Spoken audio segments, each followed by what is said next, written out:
Shalom, salam sejahtera, saudara-saudari yang terkasih dalam nama Tuhan Yesus. Selamat berjumpa kembali di channel Jalannya Lurus. Saya berharap dan berdoa kiranya kita semua tetap dalam keadaan baik, dalam keadaan sehat, dan tentunya tetap di dalam perlindungan Tuhan. Saudaraku yang terkasih, di kesempatan kali ini kita akan kembali lagi akan menyaksikan suatu debat atau diskusi yang sangat menarik antara Ustadz Suma dan juga para apologet Kristen. Maka dari itu, tanpa berlama-lama, mari langsung saja kita simak videonya. Selamat menyaksikan, Tuhan Yesus memberkati. Terlalu lama Pak, soalnya waktu kita ini udah lewat. Harusnya jam 8, jam 7 WIB. Iya, kami maghrib dulu tadi Bang. Iya. Maghrib sholat dulu. Ya mungkin juga pahami kondisi kami di Makassar ya. Halo Pak Albert. Iya. Nama Ustadz Zuma di sini apa? Biar saya pin. Zuma. Tertulis Zuma ini. Zuma ya, sebentar.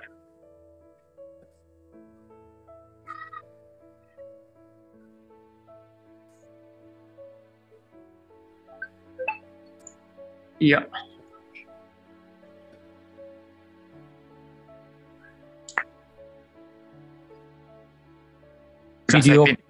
Video Pak MYM sama Ustadz Zuma belum muncul. Kalau video enggak, kemarin kita sudah koordinasi sama Pak MYM. Oh begitu ya. Kalau Pak Albert mau nyalain, monggo.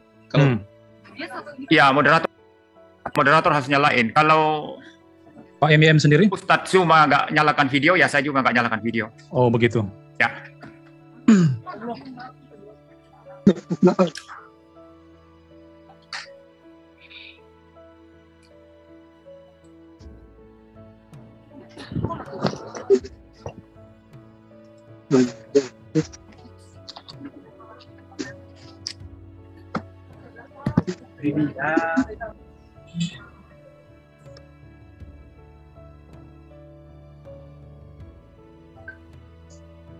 Iya, kita tunggu dulu. Kenapa?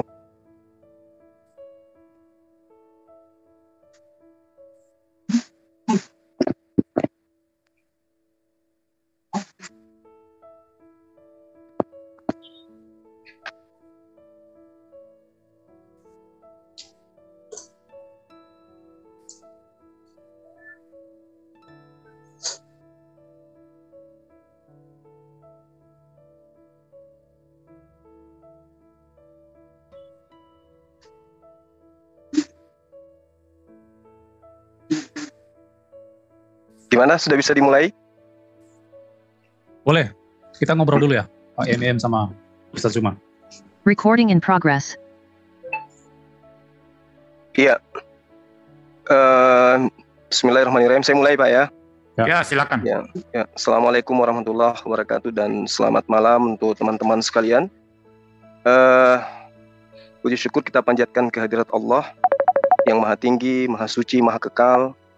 Karena pada malam hari ini kita dipertemukan di dalam satu room di Zoom teman-teman kita dari pihak Kristen untuk kemudian mengadakan dialog, dan diharapkan dialog ini bisa melahirkan sebuah pengajaran dari dua agama. Saya hanya ingin mengatakan begini Bapak, tolong nanti diluruskan kalau ada keliru dari apa yang saya akan ungkapkan ini. Saya melihat dari teman-teman Kristen terhadap kami apologet Islam ini selalu dikatakan bahwa kami selalu menyerang Kristen. Ini harus diluruskan Pak. Kami umat Islam itu, apologet Islam itu tidak pernah menyerang Kristen. Yang ada, Kristen yang menyerang akidah kami. Nah, kenapa saya mengatakan begitu? Coba Anda lihat, di dalam iman Anda, Yesus itu dikatakan di dalam bahasa original teks kitab Yunani itu begini. En arche en hologos, kai ho logos en proston theon kai theos en hologos. Jadi di situ tidak ada kata Allah. Kalaupun misalnya saudara Kristen ingin mengatakan, oh di Al-Muqaddas itu kitabnya orang Kristen Arab ada kata Allah, tunggu dulu. Memang dikatakan di Yohanes 1 nomor 1 fil adbat, ya, padahal kan al-kalimat en Allah wakan al-kalimatullah, itu memang ada kata Allah. Ya Pak ya, tolong di mute dulu. Jadi ya, kalau kita kembali kepada original teks, di kitab Anda tidak ada kata Allah. Itu bahasa Allah itu hanya ada di terjemahan bahasa Arab, dan kita sekarang di Indonesia. Ya. Anda, tunggu Pak, sabar. Anda yang menyerang kami Islam, mengatakan Allah punya anak, Yesus anak Allah. Kalau sahabat Kristen mengatakan Yesus anak Theos, ya, Theos punya anak, kami umat Islam akan memandang Anda sama seperti Hindu dan Buddha. Nggak ada debat, nggak ada dialog. Jadi kami nggak menyerang. Kami nggak menyerang. Kami hanya mempertahankan akidah kami yang senantiasa kata Allah itu diambil untuk mendudukkan manusia Yesus menjadi Tuhan. Fala tuti'il kafirina wajahiduhum bihi jihadan kabira. Kami harus melawan, Pak. Kami harus berjuang meluruskan akidah kami yang dibengkokkan oleh Kristen. Jadi kami tidak menyerang Kristen. Ya, silakan Anda tanggapi. Andalah yang menyerang kami, membawa nama Allah, kemudian Anda dudukkan memiliki anak, menjadi manusia. Ya, Pak, nanti kalau terus-terusan ya lebih dari 5 menit ini. Saya tangkapi aja lah ya. Ya, silakan Pak, silakan. Ini sebetulnya sudah semacam debat kecil-kecilan, tapi sayangnya topiknya berbeda ya. Ya, sekedar untuk meluruskan bahwa kami tidak menyerang gitu loh, Pak. Ya, kasih waktu saya sekarang tanggapi. Jadi kalau mau nanti Ustadz Suma, ini sebelum saya menanggapi yang masalah Kristen menyerang Islam ya. Bukan, Bapak menuduh kami nyerang Islam, nyerang Kristen. Saya lihat. Sorry, ya betul. Yang sebelum harus diluruskan itu yang ada agama Anda nyerang kami gitu loh, Pak. Ya, sebelum saya menanggapi masalah itu ya, saya perlu menjelaskan istilah Allah itu ya. Anda memahami orang Kristen menggunakan istilah Allah dari kacamata Islam Anda, maka nanti tidak nyambung. Terus Bapak ambil kata Allah dari mana, Pak? Ada dari bahasa Aramaik itu ada. Di mana itu Pak Aramaik? Ada itu, kitab Anda menggunakan dari bahasa istilah Yunani. Elohim, dari istilah Eloah itu ada akar katanya Allah itu. Itu ada. Jadi gini, rumpun bahasa Semitik itu bahasa Ibrani, Aramaik sama Arab itu satu rumpun sehingga ada mirip-mirip. Itu yang pertama. Yang kedua yang lebih penting yang Anda tidak paham, Kristen ini terjemahan ya, itu prinsipnya terjemahan dan kontekstualisasi. Maka seluruh nama-nama Allah di dalam Alkitab bagi iman Kristen itu bisa kontekstualisasikan, itu bisa diterjemahkan ke dalam bahasa apa saja. Seperti itu. Makanya nama-nama Allah dalam Perjanjian Lama bisa diterjemahkan dalam istilah-istilah Yunani, Theos, Kurios dan lain sebagainya. Lalu ketika sampai di Indonesia yang konteksnya Indonesia ini yang memang Islam Arab masuk lebih dahulu, lalu mengklaim kata Allah itu bisa diperdebatkan itu ya. Lalu waktu masuk ke Indonesia dianggap itu hanya orang Islam yang pakai, padahal akar kata Elohim dan Eloah itu ada istilah Allah itu dalam Aramaik itu. Tapi gini, saya tidak mau perpanjang ini, kita stop saja di sini karena topik kita bukan masalah itu malam ini ya. Lalu yang dikatakan Kristen menuduh Islam menyerang Kristen. Bukan menuduh Islam menyerang Kristen, memang keyakinan Kristen itu adalah Yesus adalah Allah, istilah Allah dalam pengertian Kristen, bukan dalam pengertian Allahnya Islam. No, Anda keliru kalau menyamakan itu. Ya, tapi harusnya Anda menghargai kami. Sebentar dulu, saya jelaskan dulu. Jadi, saya menghargai. Kan Theos bisa di Indonesia kan, Pak. Sebentar, Pak. Saya kira sudah harus cukup. Kita udah lewat nih. Ya, Pak ya, jangan lagi bilang kami menyerang, Pak ya. Ya, gini aja. Kita atur waktu untuk boleh ketika nama Allah orang Kristen pakai. Nggak ada cerita orang Kristen pakai nama Allah, nggak ada. Cukup jangan Pak, biasakan ya? Pak, jangan biasakan. Ya, Theos Pak, Theos. Itu aja sudah. Saya pikir sudah cukup Pak. Nanti ini sudah debat lagi, nanti bisa panjang lagi. Waktu kita udah habis nih. Udah lewat nih waktunya. Baik Pak Abik, kita mulai saja. Perdebatan kecilnya kita cukupkan. Kita mulai. Silakan Pak B memandu acara kita. Silakan Pak. Oke. Udah di live ya Pak MM. Oke. Baik. Selamat malam teman-teman sekalian. Saat ini kita berada di komunitas Pak Reform. Pak Albert. Ya. Belum live Pak. Jadi ditunggu dulu. Live dulu Pak. Ya, live dulu. Sebentar ya. Sebentar, saya tunggu ini saya dulu. Staff saya. Ivan. Ini kan diketawain orang-orang Pak Zuma ini. Di mute dulu Pak ini. Pak Manzo. Semua di mute dulu. Tolong peserta.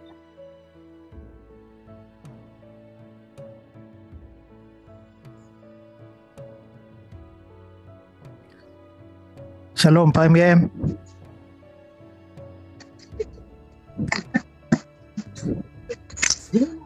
Ya maaf Pak, habis dari kamar mandi, gimana?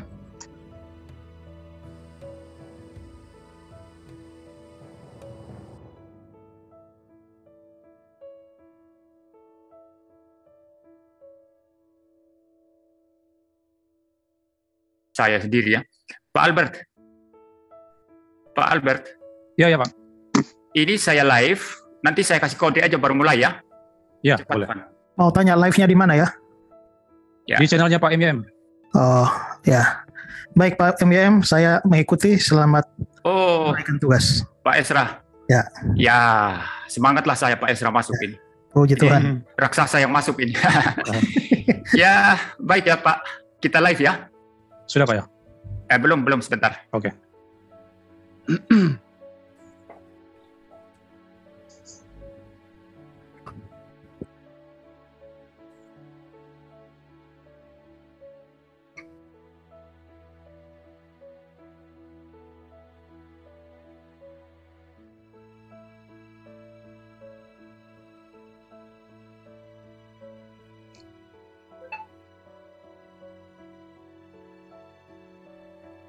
Apa bisa dimulai, Pak?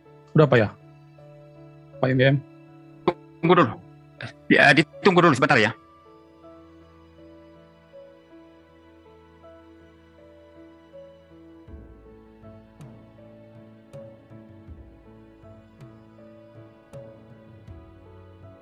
Ya, sudah Pak Albert. Oke, saya mulai ya. Ya, baik. Selamat malam teman-teman sekalian. Saat ini kita berada di komunitas Reform Bible Study dalam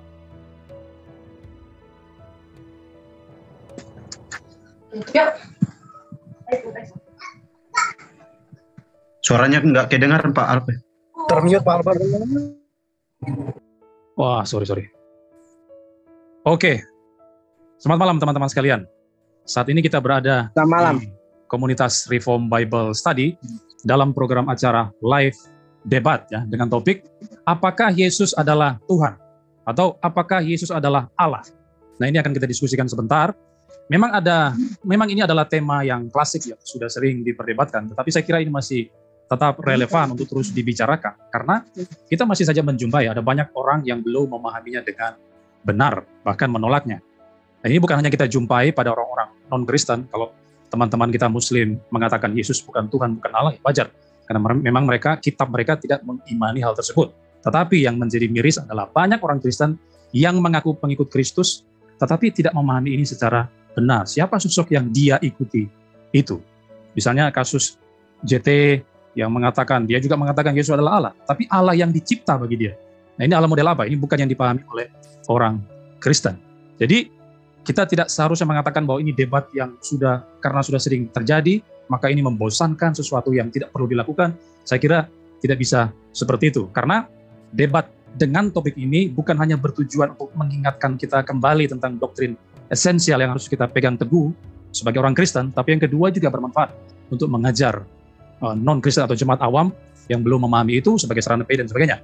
Dan karena itu malam hari ini kelompok belajar Reform Bible Study menyelenggarakan acara debat ini.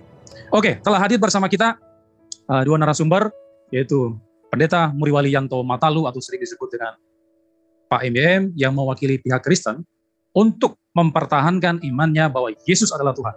Yesus adalah Allah. Nah, keyakinan Pak MYM ini akan coba di-counter atau dilawan atau dihancurkan oleh rekan Muslim kita yaitu Ustadz Zulkifli M. Abbas atau biasa disebut dengan Ustadz Zuma atau Bang Zuma ya.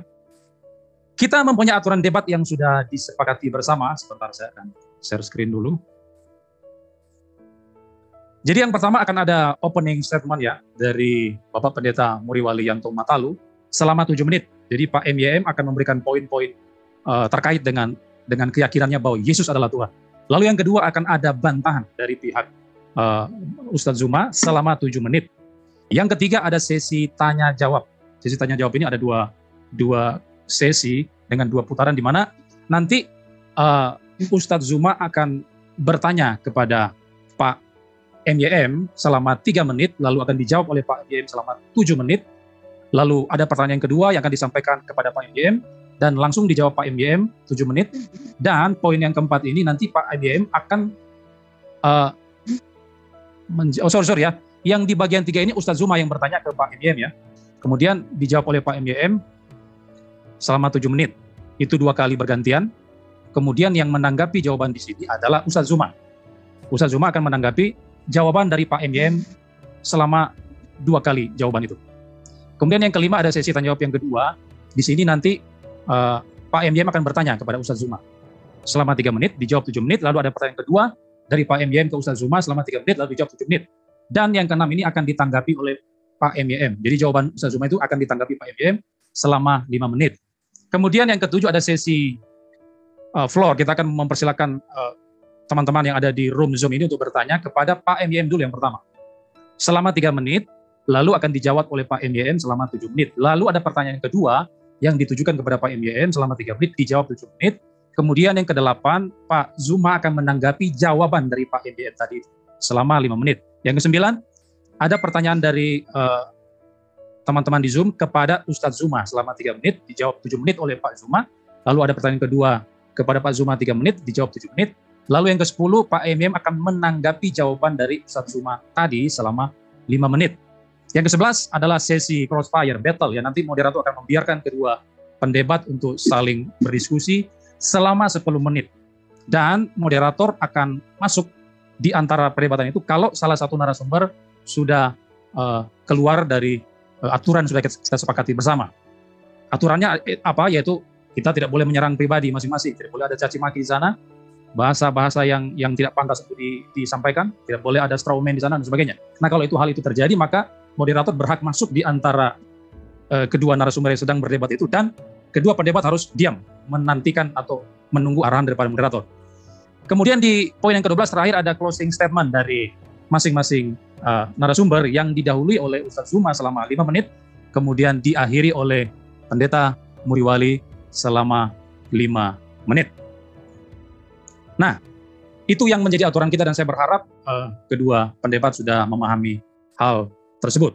Oke, saudara sekalian, mungkin ada banyak di antara saudara yang sudah tidak sabar lagi mengikuti perdebatan ini. Nah, karena itu saya tidak akan berpanjang lebar lagi dan mari kita mulai sekarang. Pada poin pertama saya persilakan Pak Pendeta Muriwalianto Matalu menyampaikan presentasinya selama 7 menit. Silakan Pak MYM. Ya, baik, 7 menit ya. Ya, orang Kristen atau iman Kristen percaya Yesus itu adalah Allah. Yesus adalah Tuhan, pencipta langit dan bumi sekaligus penebus ya. Oleh karena Alkitab menyatakan demikian, kita tidak menggunakan sumber lain apapun ya, termasuk kitabnya orang Islam, Quran atau apapun untuk mengetahui bahwa Yesus itu adalah Tuhan, adalah Allah begitu. Jadi sumber satu-satunya kita adalah Alkitab. Dan Alkitab ini dengan sangat-sangat jelas menyatakan kealahan Yesus. Sangat-sangat clear, sangat-sangat jelas ya. Orang Islam biasanya berkata, tidak ada pengakuan dari mulut Yesus bahwa dia adalah Allah.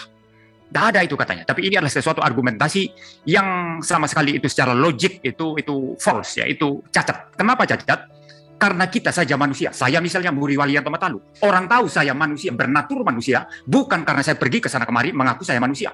Saya tidak pernah pergi ke pasar lalu teriak-teriak, "Oi, lihat saya manusia, ini orang gila." Ya, jadi natur sesuatu itu dinyatakan oleh kualitas-kualitas atau sifat-sifatnya. Demikian dengan Yesus. Yesus tidak perlu mengaku diri, aku Allah seperti orang gila. Tetapi dari kualitas keilahiannya, itu menyatakan kealahannya. Mohon ini nanti Zuma menanggapi ya. Perhatikan baik-baik, mohon dicatat. Ya. Lalu yang kedua, kita melihat sekarang bagaimana eksplisitnya itu Alkitab menyatakan bahwa Yesus adalah Allah. Yohanes 1 ayat 1 mengatakan firman itu adalah Allah. Pada mulanya adalah firman, firman itu bersama-sama dengan Allah, dan firman itu adalah Allah. Jadi firman, sang logos itu, nanti yang di Yohanes 1 ayat 14 dikatakan telah menjadi daging atau telah menjadi manusia atau mengambil natur manusia. Sang firman itu dikatakan bersama-sama dengan Allah yang menunjukkan bahwa dia mempunyai pribadi yang berbeda dengan Bapa, tetapi sekaligus dikatakan firman itu adalah Allah. Tegas sekali di sana, sangat-sangat eksplisit. Ya, lalu Yesus sendiri berkata dalam Yohanes 10 ayat 30, aku dan Bapa adalah satu. Aku dan Bapa, berarti ada dua pribadi yang berbeda, tapi dikatakan adalah satu. Kenapa bisa satu? Kalau sampai Yesus berkata aku dan Bapa adalah satu, Yesus pastilah satu hakikat dengan Bapa. Yohanes 17 ayat 5 dikatakan, Bapa permuliakanlah aku padamu sendiri dengan kemuliaan yang kumiliki di hadiratmu sebelum dunia ada. Jadi kemuliaan Yesus dinyatakan di sana sudah ada sebelum dunia dijadikan. Sebelum dunia rohani, dunia materi dijadikan. Sebelum ada malaikat, sebelum ada manusia, sebelum ada ciptaan, Yesus sudah mempunyai kemuliaan di hadapan Bapa, di hadirat Bapa. Berarti Yesus adalah setara dengan Bapa. Yesus adalah Allah sendiri, sang logos itu. Firman Allah, firmannya sang Bapa sendiri. Ya, lalu kemudian juga kita melihat Yesus sendiri berkali-kali mengatakan aku adalah ego emi ya. Saya kasih satu contoh misalnya, Yohanes 11 ayat 25. Akulah kebangkitan dan hidup. Itu diungkapkan oleh Yesus sebelum membangkitkan Lazarus. Ya, akulah kebangkitan dan hidup. Siapa yang bisa membangkitkan orang mati? Siapa hidup itu sendiri, pemberi hidup, yang mempunyai hidup? Yesus di sini mengklaim dirinya adalah pembangkit orang mati, pemberi hidup, yang mempunyai hidup, yang memberi hidup kepada manusia. Itu hanya Allah, tidak bisa manusia itu. Dengan pernyataan ini saja, aku adalah kebangkitan dan hidup, barang siapa percaya kepadaku, ia akan hidup walaupun sudah mati. Itu menyatakan kealahan daripada Yesus. Kemudian Yohanes 14 ayat 6, akulah jalan dan kebenaran dan hidup. Siapa yang berani mengatakan akulah jalan, akulah kebenaran dan akulah hidup. Seluruh pendiri agama hanya mengatakan kami menemukan jalan, kami mencari jalan, kami mencari kebenaran. Tapi Yesus sendiri tidak demikian. Dia tidak berkata aku mencari kebenaran, aku mencari jalan, aku mencari hidup, tidak. Tapi Yesus mengklaim, I am the way and the truth and the life. Saya sendiri, aku sendiri adalah jalan dan kebenaran dan hidup. Ini hanya Allah yang boleh bicara seperti itu. Kemudian Yesus berkata, akulah roti hidup. Roti hidup yang menghidupkan semua orang. Hanya Allah itu. Akulah terang dunia. Dunia ini bodoh oleh dosa, gelap oleh dosa. Tapi Yesus berkata, akulah terang dunia. Terang dunia yang memberi pencerahan terhadap tipuan setan, terhadap kegelapan itu hanya Allah sendiri. Karena Yesus adalah Allah, dia berkata, I am the light of the world. Jelas sekali. Lalu kemudian ada juga hal yang sifatnya implisit. Ya, timernya nggak ada ini Pak Albert ya, timernya. Ada Pak, ada. 2 menit lagi Pak, 2 menit. Ya, implisit sekali ketika Yesus mengampuni dosa orang. Orang lumpuh dalam kasus Markus, Injil Markus itu kalau saya tidak salah di pasal yang kedua, itu ada orang lumpuh yang nggak pernah bertemu dengan Yesus. Secara manusia dia tidak pernah berbuat dosa kepada Yesus. Tapi Yesus mengampuni dia. Padahal orang lumpuh itu secara manusia belum pernah berbuat dosa kepada Yesus secara manusia. Tapi Yesus berkata, anakku, aku mengampuni engkau. Mengapa bisa seperti itu? Karena setiap dosa yang dilakukan orang lumpuh itu adalah dosa terhadap Allah, dan Yesus, karena dia Allah, mengampuni dosa-dosa orang lumpuh itu. Yang mengampuni dosa orang-orang itu hanya Allah. Maka Yesus adalah Allah. Lalu kemudian mungkin yang terakhir ya, Yohanes 10 ayat 33 dikatakan di sana. Jawab orang-orang Yahudi itu. Ini orang-orang Yahudi yang membenci Yesus. Bukan karena suatu pekerjaan baik maka kami mau melempari engkau, melainkan karena engkau menghujat Allah, dan karena engkau sekalipun hanya seorang manusia saja menyamakan dirimu dengan Allah. Jadi menurut pandangan orang Yahudi ini, Yesus menyamakan dirinya dengan Allah, dan memang demikian. Yesus menyamakan dirinya dengan Bapa. Satu hakikat dengan Bapa. Maka orang-orang Yahudi sangat benci kepada Yesus. 30 detik lagi Pak. Ya. Dan mereka menyalibkan Yesus. Nah, kalau orang Yahudi sendiri melihat Yesus menyamakan diri dan Allah, mengapa orang Islam ini mengatakan Yesus tidak pernah mengaku diri Allah, Yesus tidak pernah menyamakan diri dan Allah, Yesus bukan Allah dan lain sebagainya. Orang Yahudi melihat Yesus itu menyamakan diri dan Allah, maka mereka benci dia dan mau menyalibkan dia. Saya bicara sampai di sini saja. Silakan Ustadz Suma menanggapi sesuai dengan argumentasi saya. Oke, terima kasih Pak MYM. Sekarang saya berikan kesempatan kepada Ustadz Zuma untuk membantah poin-poin argumen yang sudah disampaikan oleh Pak MYM selama 7 menit. Silakan Pak Zuma. Baik. Bismillahirrahmanirrahim. Rabbi shrah li sadri wa yassir li amri wahlul 'uqdatam min lisani yafqahu qawli. Jadi pernyataan dari Bapak Pendeta tentang Yesus itu semua adalah pernyataan-pernyataan yang dihasilkan dari iman, bukan dihasilkan dari pernyataan-pernyataan atau pengajaran Yesus. Di dalam Kisah Para Rasul 3 nomor 20 dikatakan agar Tuhan mendatangkan waktu kelegaan dan mengutus Yesus yang dari semula, saya ulang, yang dari semula diperuntukkan bagimu sebagai Kristus. Ini kalau Anda mengakui Kisah Para Rasul ini dituliskan oleh Rasul, utusan Tuhan Anda, harusnya dipercaya ini. Yesus itu dari semula diperuntukkan, diutus untuk menjadi Kristus. Apa Kristus itu? Kristus itu adalah manusia yang diurapin, bukan Tuhan yang diurapin. Itu satu. Kedua, di dalam Kisah Para Rasul penulisnya sama. Bab 2 nomor 22. Seruannya jelas. Hai orang-orang Israel. Orang Israel harus dengar dong. Ini adalah seruan. Dengarlah perkataan ini. Harus dengar dong. Jangan membantah. Yang aku maksudkan adalah Yesus dari Nazaret. Seorang yang telah ditentukan Allah. Lagi-lagi Yesus adalah manusia yang ditentukan, yang dinyatakan kepadamu dengan kekuatan-kekuatan. Jadi kalau tadi ada yang mengatakan mengampuni, ada yang mengatakan menghidupkan, dan apapun seaprek kelihatan yang nampak oleh Yesus, ternyata di dalam kitab Anda sendiri mengatakan, dengarlah hai orang Israel, yang aku maksudkan adalah Yesus, seorang yang telah ditentukan oleh Allah, dan yang dinyatakan kepadamu dengan kekuatan-kekuatan dan mujizat-mujizat dan tanda-tanda yang dilakukan oleh Allah dengan perantaraan Yesus di tengah-tengah kamu seperti yang kamu tahu. Pantasan orang Israel sampai hari ini tidak menuhankan Yesus, karena dia tahu kekuatan yang dilakukan oleh Yesus, mujizat yang dilakukan Yesus, tanda-tanda yang dilakukan oleh Yesus ternyata hanya sebagai perantara apa yang kemudian Allah ingin perlihatkan kepada Bani Israel. Ini kesaksian Lukas, penulis Kisah Para Rasul. Bagaimana dengan kesaksian Yesus? Coba kita lihat.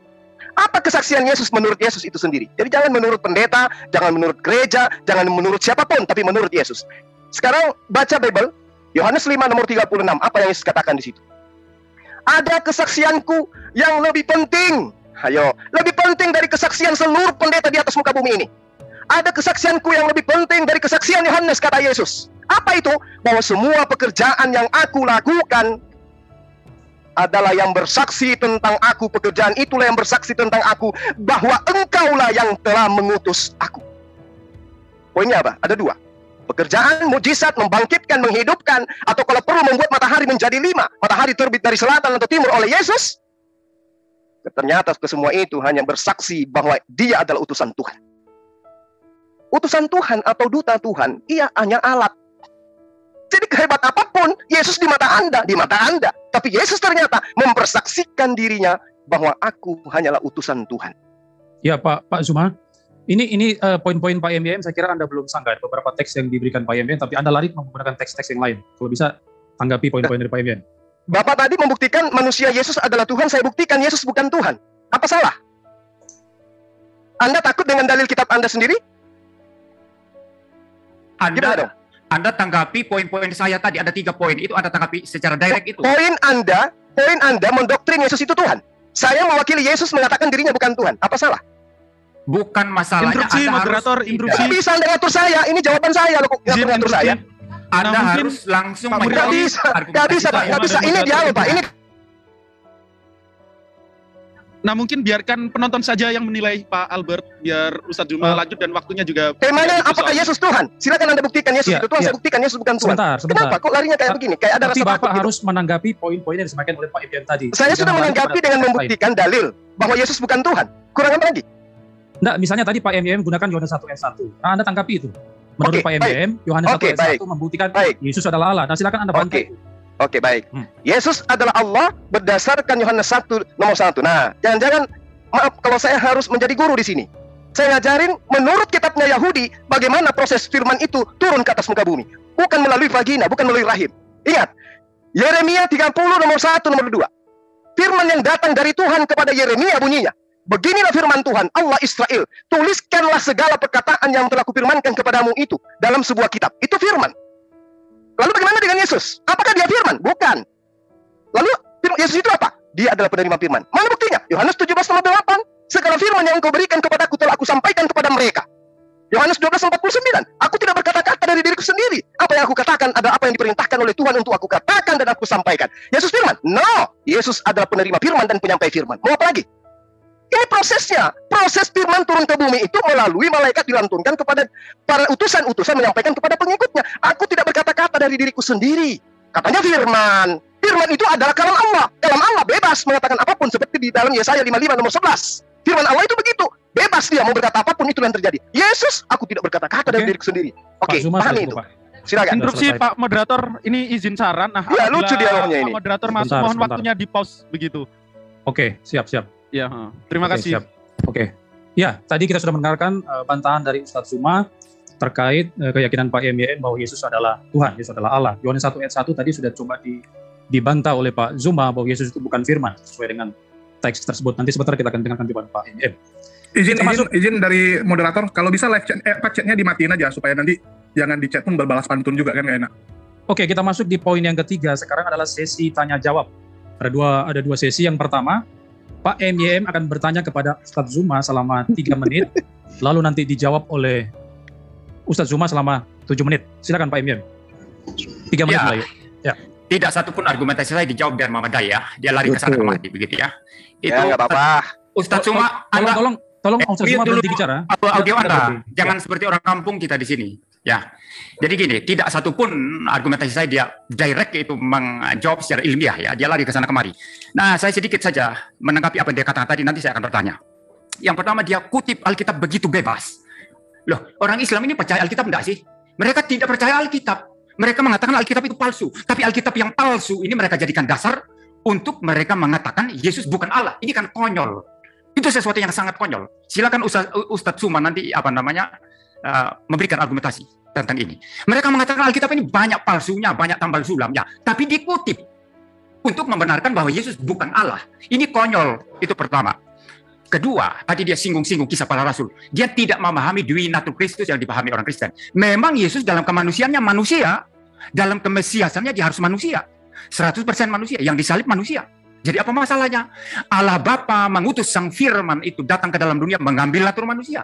Dan di dalam tugas mesianiknya, memang Yesus itu utusan. Orang Kristen tidak bantah itu. Ya, lalu apa yang Ustadz Zuma permasalahkan? Orang Kristen tidak permasalahkan itu. Memang dia utusan dalam tugas mesianiknya ketika dia datang berinteraksi menjadi manusia. Tetapi dalam natur ilahinya, Yesus tetaplah Allah, Firman Allah dari kekal sampai kekal. Seperti itu. Ya, jadi tidak ada. Dia menyerang tadi yang orang Kristen tidak percaya seperti itu. Orang Kristen percaya Yesus adalah Allah 100% dalam kealahannya dan manusia 100% dalam kemanusiaannya. Satu menit lagi, Pak MBM, mungkin pertanyaan, Pak. Lalu yang terakhir yang lebih konyol lagi, dia memaksakan konsepnya dia tentang firman. Ya, mungkin konsep firman dalam Islam ke Kristen keliru besar. Orang Kristen itu memahami firman diberikan kepada manusia dalam dua cara, Ustadz Suma.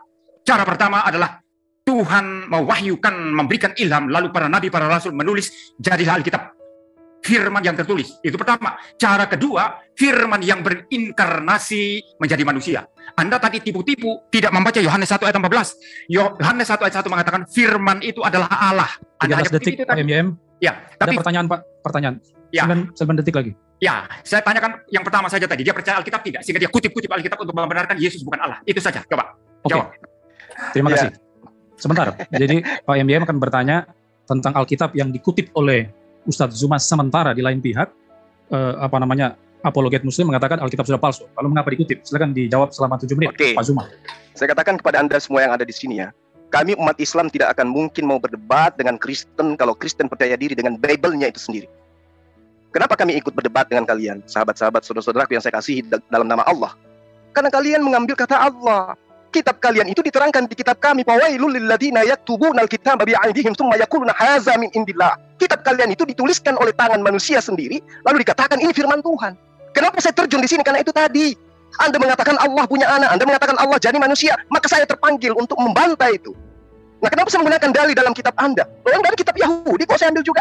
Orang Yahudi tidak ada komplain. Nah, saya ngambil itu untuk supaya membantah Anda bahwa Yesus itu adalah Allah, kata Anda kan? Nah, ternyata kalau Anda mendudukkan Yohanes 1 nomor 1, dibantah juga dalil itu. Saya membantahnya dengan apa yang saya uraikan, bahwa ternyata Yesus itu bukan firman, Yesus itu adalah manusia yang didatangkan ke atas muka bumi ini dengan cara Allah berfirman. Apa pembuktiannya? Baca Matius, baca Markus, baca Lukas. Apa yang diterangkan? Malaikat Gabriel datang kepada Maria. Apa yang dikatakan? Wahai Maria, Tuhan yang Maha Tinggi menginginkan engkau hamil dan melahirkan seorang anak manusia bernama Yesus. Ketika Gabriel datang pada bulan ke-6 ke Maria, ada Yesus di sana? Ada. Anda mengatakan ada, mana Yesusnya? Maria belum ngeden. Kalau Anda kemudian mengatakan nanti setelah dia menjadi manusia kembali dalam kehadiratnya menjadi Tuhan, itu di mana dalilnya? Saya katakan sekali lagi ya, sahabat-sahabat sekalian, Yesus ketika datang dia berbentuk perintah, dia firman. Maria, hamillah engkau, hamil itu firman. Kemudian hamil menjadi manusia 100%. Ketika terangkat ke langit, tolong dong percaya kepada penulis kitab Anda di Pulau Patmos. Apa yang dia lihat? Wahyu 5 nomor 6. Yesus dalam rupa firman atau Yesus dalam rupa binatang? Mohon maaf, ini kitab. Saya menghargai kitab Anda. Wahyu 5 nomor 6. Aku melihat apa yang dilihat oleh penulis kitab Anda. Ya, seekor anak domba seperti sudah disembeli, bertanduk 7 dan bermata 7. Siapa dia? Yesus. Katanya Yesus pada mulanya firman. Katanya kembali ke langit menjadi Tuhan, menjadi firman kembali. Faktanya setelah ditulis di Pulau Patmos, apa yang dilihat oleh penulis kitab Anda? Seekor domba, bukan firman, bukan juga Tuhan. Ya. Nah, jadi saya terpanggil untuk meluruskan ini semua supaya Anda, sahabat saya, jangan menggunakan kata Allah. Maka selesai perdebatan. Zulkifli tidak akan menyentuh sedikit pun tentang kekristenan. Tapi selama Anda mengatakan Allah punya anak Allah diludahi dan seterusnya, saya akan selalu terpanggil untuk meluruskan semua itu. Nah, kalau Anda mengatakan Yesus itu adalah firman, pada mulanya adalah firman, ya, firman itu bersama-sama dengan Tuhan, Tuhan kemudian Tuhan sendiri, firman sendiri adalah Tuhan itu sendiri. Ya, tolong dipahami bagaimana konsep firman di dalam ajaran Yesus. Ternyata firman menurut Yesus, ya, itu diwahyukan dari langit sampai ke Yesus. Yesus menyampaikan. Kalau Anda mengatakan Yesus di dalam Yohanes 1 nomor 14, saudaraku, tengok bahasa Greeknya. Apakah di situ dikatakan firman itu menjadi manusia? Tidak. Di situ dikatakan firman itu telah menjadi daging. Oke? Bukan manusia, daging, Pak. Ada nggak yang bisa bahasa Yunani di sini? Buka itu aslinya tuh. Dikatakan firman itu telah menjadi daging. Kalau menjadi daging, bisa menjadi ayam, bisa menjadi kambing, bisa menjadi manusia. Nah, apakah kemudian Tuhan pencipta langit dan bumi bisa dijadikan? Yesaya 43 nomor 10. Engkaulah saksi-saksiku, tidak ada Tuhan yang dibentuk sebelum aku, dan tidak ada Tuhan yang dibentuk setelahku. Siapa Kristen ini? Berani-beraninya membentuk anak Maria menjadi Tuhan. Hello? Anda melupakan dalil itu. Tidak ada Tuhan yang dibentuk sebelum aku, dan tidak ada Tuhan yang dibentuk setelahku. Yesus adalah manusia yang dibentuk oleh Kristen dalam rupa manusia. Salah tidak saya? Ayo, salah tidak saya? Ya, jadi Pak Pendeta, saya katakan Yesus Anda katakan firman menjadi manusia, di situ salah. Firman menjadi daging, firman menjadi daging, Pak. Original teksnya mengatakan begitu. Jadi kita nggak boleh mengada-ngada. Termasuk pernyataan Anda Yesus naik ke surga, itu juga bullshit. Nggak boleh Pak, nggak boleh. Sebagai pemuka agama harus jujur dalam menyampaikan kebenaran. Yesus terangkat ke langit, aurinon, bukan Faradeso. Surga, langit itu beda Pak, dalam pandangan kita orang Indonesia. Ya, jadi Yesus dalam original teksnya terangkat ke langit, bukan terangkat ke surga. Surga dan juga langit itu berbeda. Ya, jadi tolong kita belajar dengan jujur. Jadi sekali lagi saya katakan, sesuai dengan pengantar yang saya katakan kepada Anda, saya sama sekali tidak pernah menyerang iman Kristen. Iman Kristenlah yang menyerang agama kami. Itu yang Anda harus tahu. Mengatakan Tuhan kami punya anak. Subhanallah, nauzubillahi min dzalik. Anda berlebihan. Oke, saya kira cukup atau masih ada waktu? 1 menit lagi. Oke, baik. Tolong yang lain di mute ya.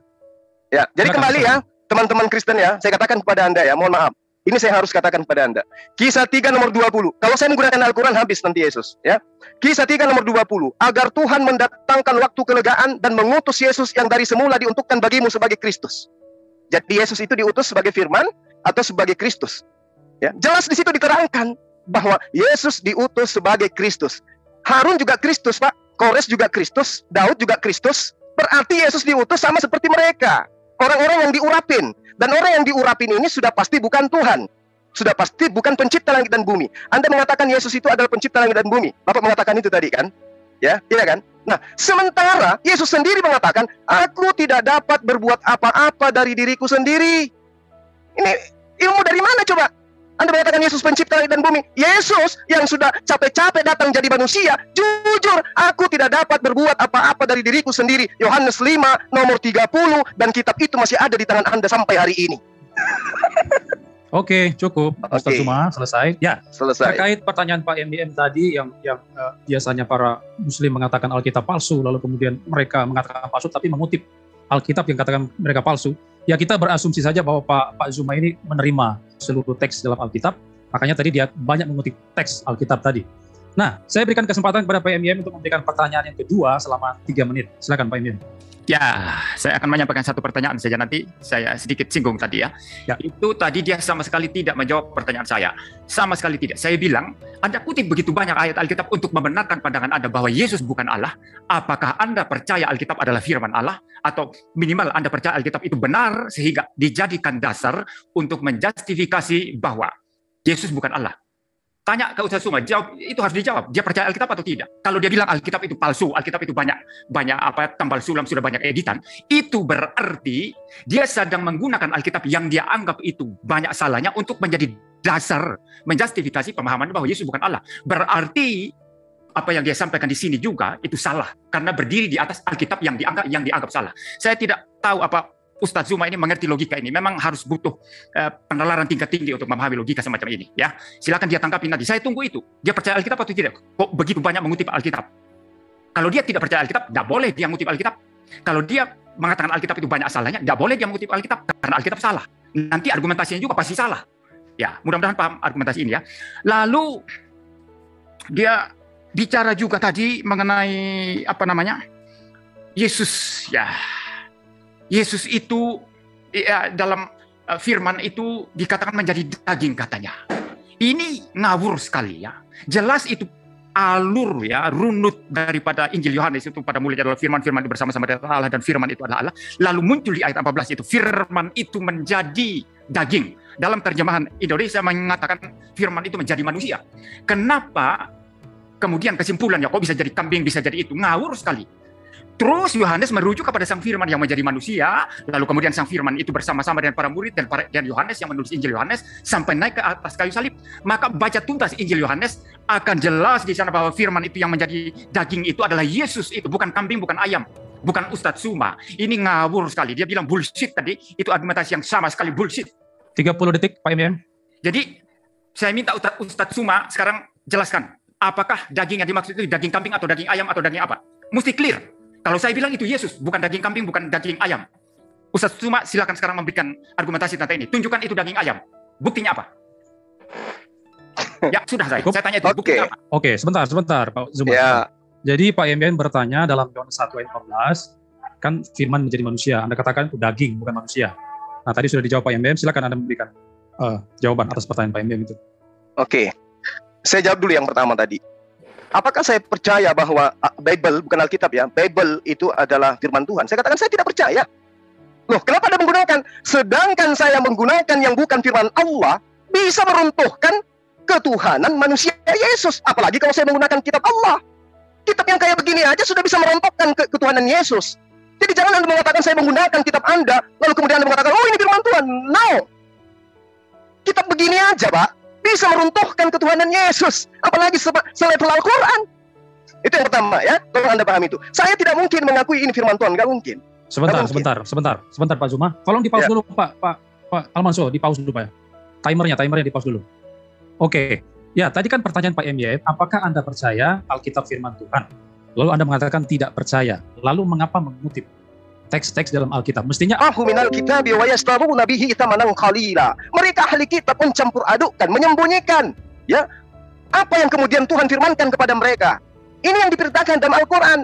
Makanya Allah mengatakan kepada kami, sampaikan kepada mereka, ya ayyuhal kitab, lima talbisuna al-haqqa bil batil wa taktumul haqqa wa antum ta'lamun. Wahai ahli kitab, mengapa kau mencampur adukkan yang hak dengan yang batil? Jadi kalau saya katakan saya menggunakan kitab Anda karena kitab Anda itu seperti apa yang diterangkan kitab saya. Kan begitu. Ya, fawailul lil ladzina yaktubuna al-kitaba bi aydihim tsumma yaquluna hadza min indillah. Kalau Anda ingin saya membuktikan bahwa Yesus itu bukan Tuhan, kitab saya mengatakan kok. Apakah engkau pernah mengajarkan kepada Bani Israel bahwa engkau adalah Tuhan selain daripada Allah? Apa yang dikatakan oleh Isa alaihissalam dalam Al-Quran? Maha suci engkau ya Allah. Aku tidak pernah mengajarkan kepada mereka apa yang bukan hak untuk aku katakan kepada mereka. Aku tidak pernah mengatakan sesuatu yang bukan hak untuk aku katakan. Aku mengajarkan kepada mereka, ani abudullah Rabbi wa Rabbakum. Saya mengajarkan kepada mereka, sembahlah Allah Tuhanku dan Tuhanmu. Seirama dengan apa yang ada di dalam pengajaran Yesus yang masih tersisa dalam kitab Anda. Wahai Maria, pergilah kepada saudara-saudaraku, sampaikan kepada mereka, aku akan pergi kepada Allahku dan Allahmu, Tuhanku dan Tuhanmu. Selesai. Ya. Kemudian pertanyaan Anda tadi, yang kedua. Kalau kemudian Anda mengatakan kitab Anda kitabnya Yesus, ajarannya Yesus, tidak. Di dalam Kisah Para Rasul 26 nomor 14 dikatakan bahwa Yesus itu menggunakan bahasa Ibrani. Sementara kitab Anda bahasa Yunani. Berarti bukan firman yang diterima Yesus yang Anda jadikan sekarang menjadi buku acuan di dalam beriman. Karena Yesus ternyata diberitakan menggunakan bahasa Ibrani.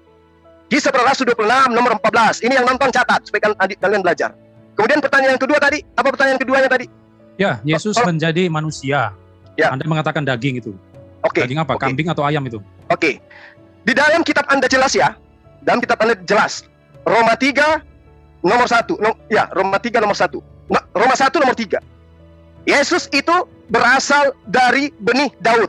Catat, jangan cuma cengengesan. Yesus berasal dari benih Daud. Benih dalam bahasa Yunani artinya sperma. Yesus berasal dari sperma Daud. Oke kawan?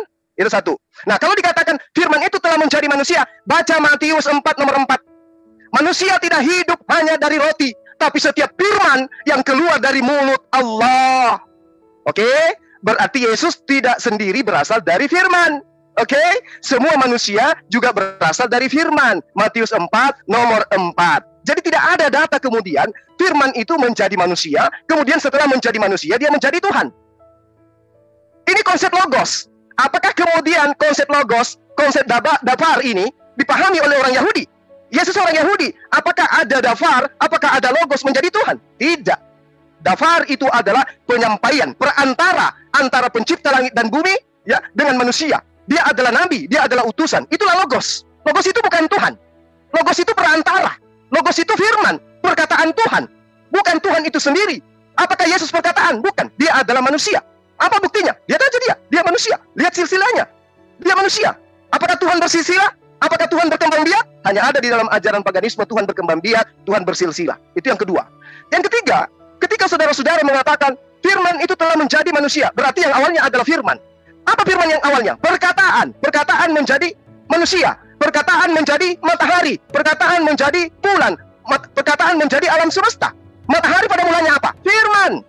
Bulan pada mulanya apa? Firman. Semua ciptaan pada mulanya adalah firman. Hanya orang yang tidak menggunakan akal sehat yang mengatakan ciptaan alam semesta ini bukan berasal dari firman. Mazmur 33 nomor 9 jelas mengatakan ketika Tuhan hendak menjadikan sesuatu, maka Tuhan hanya berfirman. Yesaya 55 nomor 11. Yesaya 55 nomor 11, setiap Tuhan menginginkan sesuatu, Tuhan hanya berkata. Setiap sesuatu yang keluar dari mulut Tuhan tidak akan kembali kepada Tuhan dengan sia-sia sebelum apa yang diinginkan oleh Tuhan itu terjadi. Pembuktiannya, ketika Tuhan menginginkan Maria perawan melahirkan seorang anak, firman Tuhan datang kepada Maria. Wahai Maria, Tuhan yang Maha Tinggi menginginkan engkau hamil dan melahirkan seorang anak bernama Yesus. Apakah terjadi? Terjadi. Itulah konsep kun fayakun. Tuhan mau Maria perawan melahirkan, mengandung dan melahirkan. Terjadi. Lalu kok kenapa manusia yang dilahirkan itu jadi Tuhan? Pieto, mas. Konsepnya berasal dari Romawi dan Yunani. Theos menjadi manusia. Demikian. Oke, terima kasih Pak Zuma. Kita masuk di poin yang keempat. Nah, di poin ini Pak MYM akan menjawab seluruh jawaban yang diberikan oleh Ustadz Zuma atas 2 pertanyaan Pak MYM selama 5 menit. Saya persilakan Pak MYM. Ya, baik. Pertama-tama saya tegaskan bahwa tidak satupun pertanyaan saya dia jawab. Tidak satupun. Saya bilang, engkau kutip-kutip ayat Alkitab itu di mana-mana dengan bebas. Apakah kau percaya Alkitab? Ya, dia tidak menjawab percaya atau tidak. Ya, kalau dia tidak percaya Alkitab dan mengatakan Alkitab itu palsu, dia tidak punya hak secara logik itu untuk mengutip Alkitab. Jangan ditambah-tambahin, Pak. Sebentar. Saya tidak pernah mengatakan palsu. Tolong diluruskan mulutnya Bapak tadi. Jangan sudah nipu-nipu gitu, Pak. Sebentar. Saya nggak pernah mengatakan palsu loh. Tunggu. Tadi Pak Zuma mengatakan dia tidak mempercayai Alkitab firman Tuhan, Pak MYM. Tadi dia bilang. Iya, katanya nggak jawab. Aneh. Ya. Sebentar. Waktu saya sekarang ini. Iya, silakan. Iya Pak, tapi jangan melakukan pembodohan, pembohongan. Anda jangan interupsi saya. Tunggu. Loh, jadi Anda menyesatkan dibiarkan gitu? Ini waktu saya. Sebentar Pak Zuma. Stop dulu bicara ya. Mute aja moderator. Saya minta moderator tegas. Ini waktu saya. Bicara dulu Pak Zuma. Saya tadi tidak interupsi dia. Oke. Tolong di stop dulu Pak Zuma ya. Silakan dimulai lagi timernya. Pak Interupsi. Ini dialog disaksikan oleh saudaranya, Pak. Saya tidak bohong gitu loh. Katanya saya tidak menjawab. Tunggu. Apakah saya tidak menjawab tadi? Sebentar. Pak Zuma stop dulu. Saya sudah jelaskan ke Pak MYM tadi bahwa ya, tolong dijelaskan, kayaknya dia nggak ngerti. Tadi pertanyaan Pak MYM, Alkitab menurut beberapa kelompok Muslim palsu, lalu kenapa dikutip? Tadi Pak Zuma sudah mengatakan dia tidak percaya Alkitab itu firman Tuhan, gitu Pak MYM. Ya, kalau Alkitab, ya dia tidak percaya itu firman Tuhan, ya tidak masalah. Ya, tetapi dia harus tetap memberikan jawaban logis bahwa dia kutip Alkitab itu segitu bebas untuk membuktikan klaimnya yang bagi orang Kristen itu hoax, bahwa Yesus bukan Allah.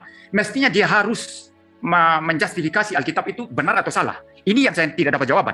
Apakah Alkitab itu adalah kebenaran sehingga bisa menjadi satu justifikasi bagi klaimnya bahwa Yesus bukan Allah? Ini yang dia tidak jawab, maka saya anggap dia tidak menjawab pertanyaan itu. Lalu yang berikut, masalah apa namanya tadi itu? Masalah Yesus, masalah firman, ya. Saya jawab itu sekarang. Ya. Pertanyaan saya itu, dia bilang tadi kan, itu Injil Yohanes kan bilang firman menjadi daging. Bisa saja daging kambing, daging apa. Begitu. Padahal kita kan jelas bahwa apa? Firman, sang logos dari pasal Injil Yohanes 1 ayat 1 itu jelas ditegaskan dalam Injil Yohanes 1 ayat 14 bahwa sang firman itulah yang menjadi daging. Dan itu merujuk kepada Yesus. Kalau membaca Injil Yohanes dengan tuntas, itu merujuk kepada Yesus Kristus. Ya, jadi Ustadz Zuma jangan asal bicara ini bisa daging kambing, daging apa, itu daging kemanusiaan Yesus. Itu kemanusiaan Yesus, itu rujukannya di sana. Ya. Lalu kemudian yang berikut mengenai Yesus dikatakan tadi dia singgung lagi apa hoaxnya yang dia ungkapkan di channel di debat Pak Esra Soru dengan Udi Rifa. Orang Kristen percaya Yesus itu adalah Allah menjadi manusia lalu jadi Allah lagi. Tidak ada orang Kristen percaya itu Ustadz Zuma, itu hoax Anda itu. Ya, itu hoaxnya Anda. Yang orang Kristen percaya adalah Yesus adalah firman Allah yang kekal, dia adalah Allah kekal. Ketika mengambil natur manusia berinkarnasi, dia tetaplah Allah dalam kealahannya, dan sekarang naturnya itu bertambah jadi 2. Ada natur manusia 100%. Dan itulah kemanusiaannya yang bisa makan, yang bisa disalib, bisa jalan-jalan, dan kemanusiaan Yesus bukan kealahannya bukan kemanusiaannya. 2 natur yang berbeda, yang bersatu dalam satu pribadi logos, satu pribadi firman. Jadi sangat clear. Jadi hoax Anda yang mengatakan itu Allah berubah jadi manusia, kemudian berubah lagi jadi Allah. Itu hoax Anda. Orang Kristen tidak percaya itu dan Alkitab tidak mengajarkan itu. Alkitab mengajarkan Yesus adalah Allah kekal dari selama-lamanya sampai selama-lamanya. Lalu kemanusiaannya bagaimana? Itu natur yang ditambahkan kepada dirinya ketika berinkarnasi menjadi manusia, sehingga Yesus sekarang adalah Allah 100% dalam kealahannya, manusia 100% dalam kemanusiaannya. Kemanusiaan Yesus bisa mati, kemanusiaan Yesus makan, bisa hidup seperti manusia. Itu jangan dicampur adukan dengan kealahannya. Ya, jadi hoaxnya itu tolong dihentikan, ya. Lalu kemudian tadi juga singgung-singgung ini ya. 1 menit lagi. Ya, Allah itu tidak bersilsilah. Nah, inilah tadi karena hoax yang dia buat sendiri tentang Yesus, maka dia kemudian menuduh orang Kristen mengatakan Allah itu bersilsilah dengan kacamata hoaxnya dia. Orang Kristen tidak berkata Allah bersilsilah. Orang Kristen mana itu? Alkitab tidak berkata demikian. Yang bersilsilah itu kemanusiaan Yesus, keturunan Daud. Ya, dengar baik-baik ini Ustadz Zuma. Jangan asal bicara saja ya. Ya, yang bersilsilah itu kemanusiaan Yesus, natur manusianya. Memang dia anak Daud. Memang dia dari suku Yehuda, memang dia manusia sepenuhnya. Tapi sang logos ilahi dalam kealahannya tetaplah Allah dan tidak bersilsilah. Dan kitab kami, kitab Ibrani, itu menjelaskan itu begitu detail. Bahwa Yesus dalam keilahiannya itu tidak bersilsilah. Oke, tidak berbapa, Pak MDM, sudah cukup Pak MDM. Ya. Waktu sudah habis. Oke, kita masuk ke poin yang kelima, sesi tanya jawab yang kedua. Sesi kedua ya, kalau tadi Pak MDM bertanya kepada Ustadz Zuma, sekarang saya persilakan Ustadz Zuma bertanya kepada Pak MYM selama 3 menit, lalu akan dijawab Pak MYM selama 7 menit. Silakan. Bang Zuma. Dibuka dulu mic-nya. Oke, makasih Bang. Pertanyaan saya sederhana. Anda mengatakan Yesus itu memang adalah manusia. Kecewa dong Kristen yang lain. Ternyata Yesus Anda akui adalah manusia. Ya? Dan selamanya adalah manusia. Yesus memiliki 2 natur. Ketika naik ke surga, ke langit, kemanusiaan Yesus tetap manusia. Keilahiannya adalah keilahian. Berarti yang terangkat ke surga ada 2.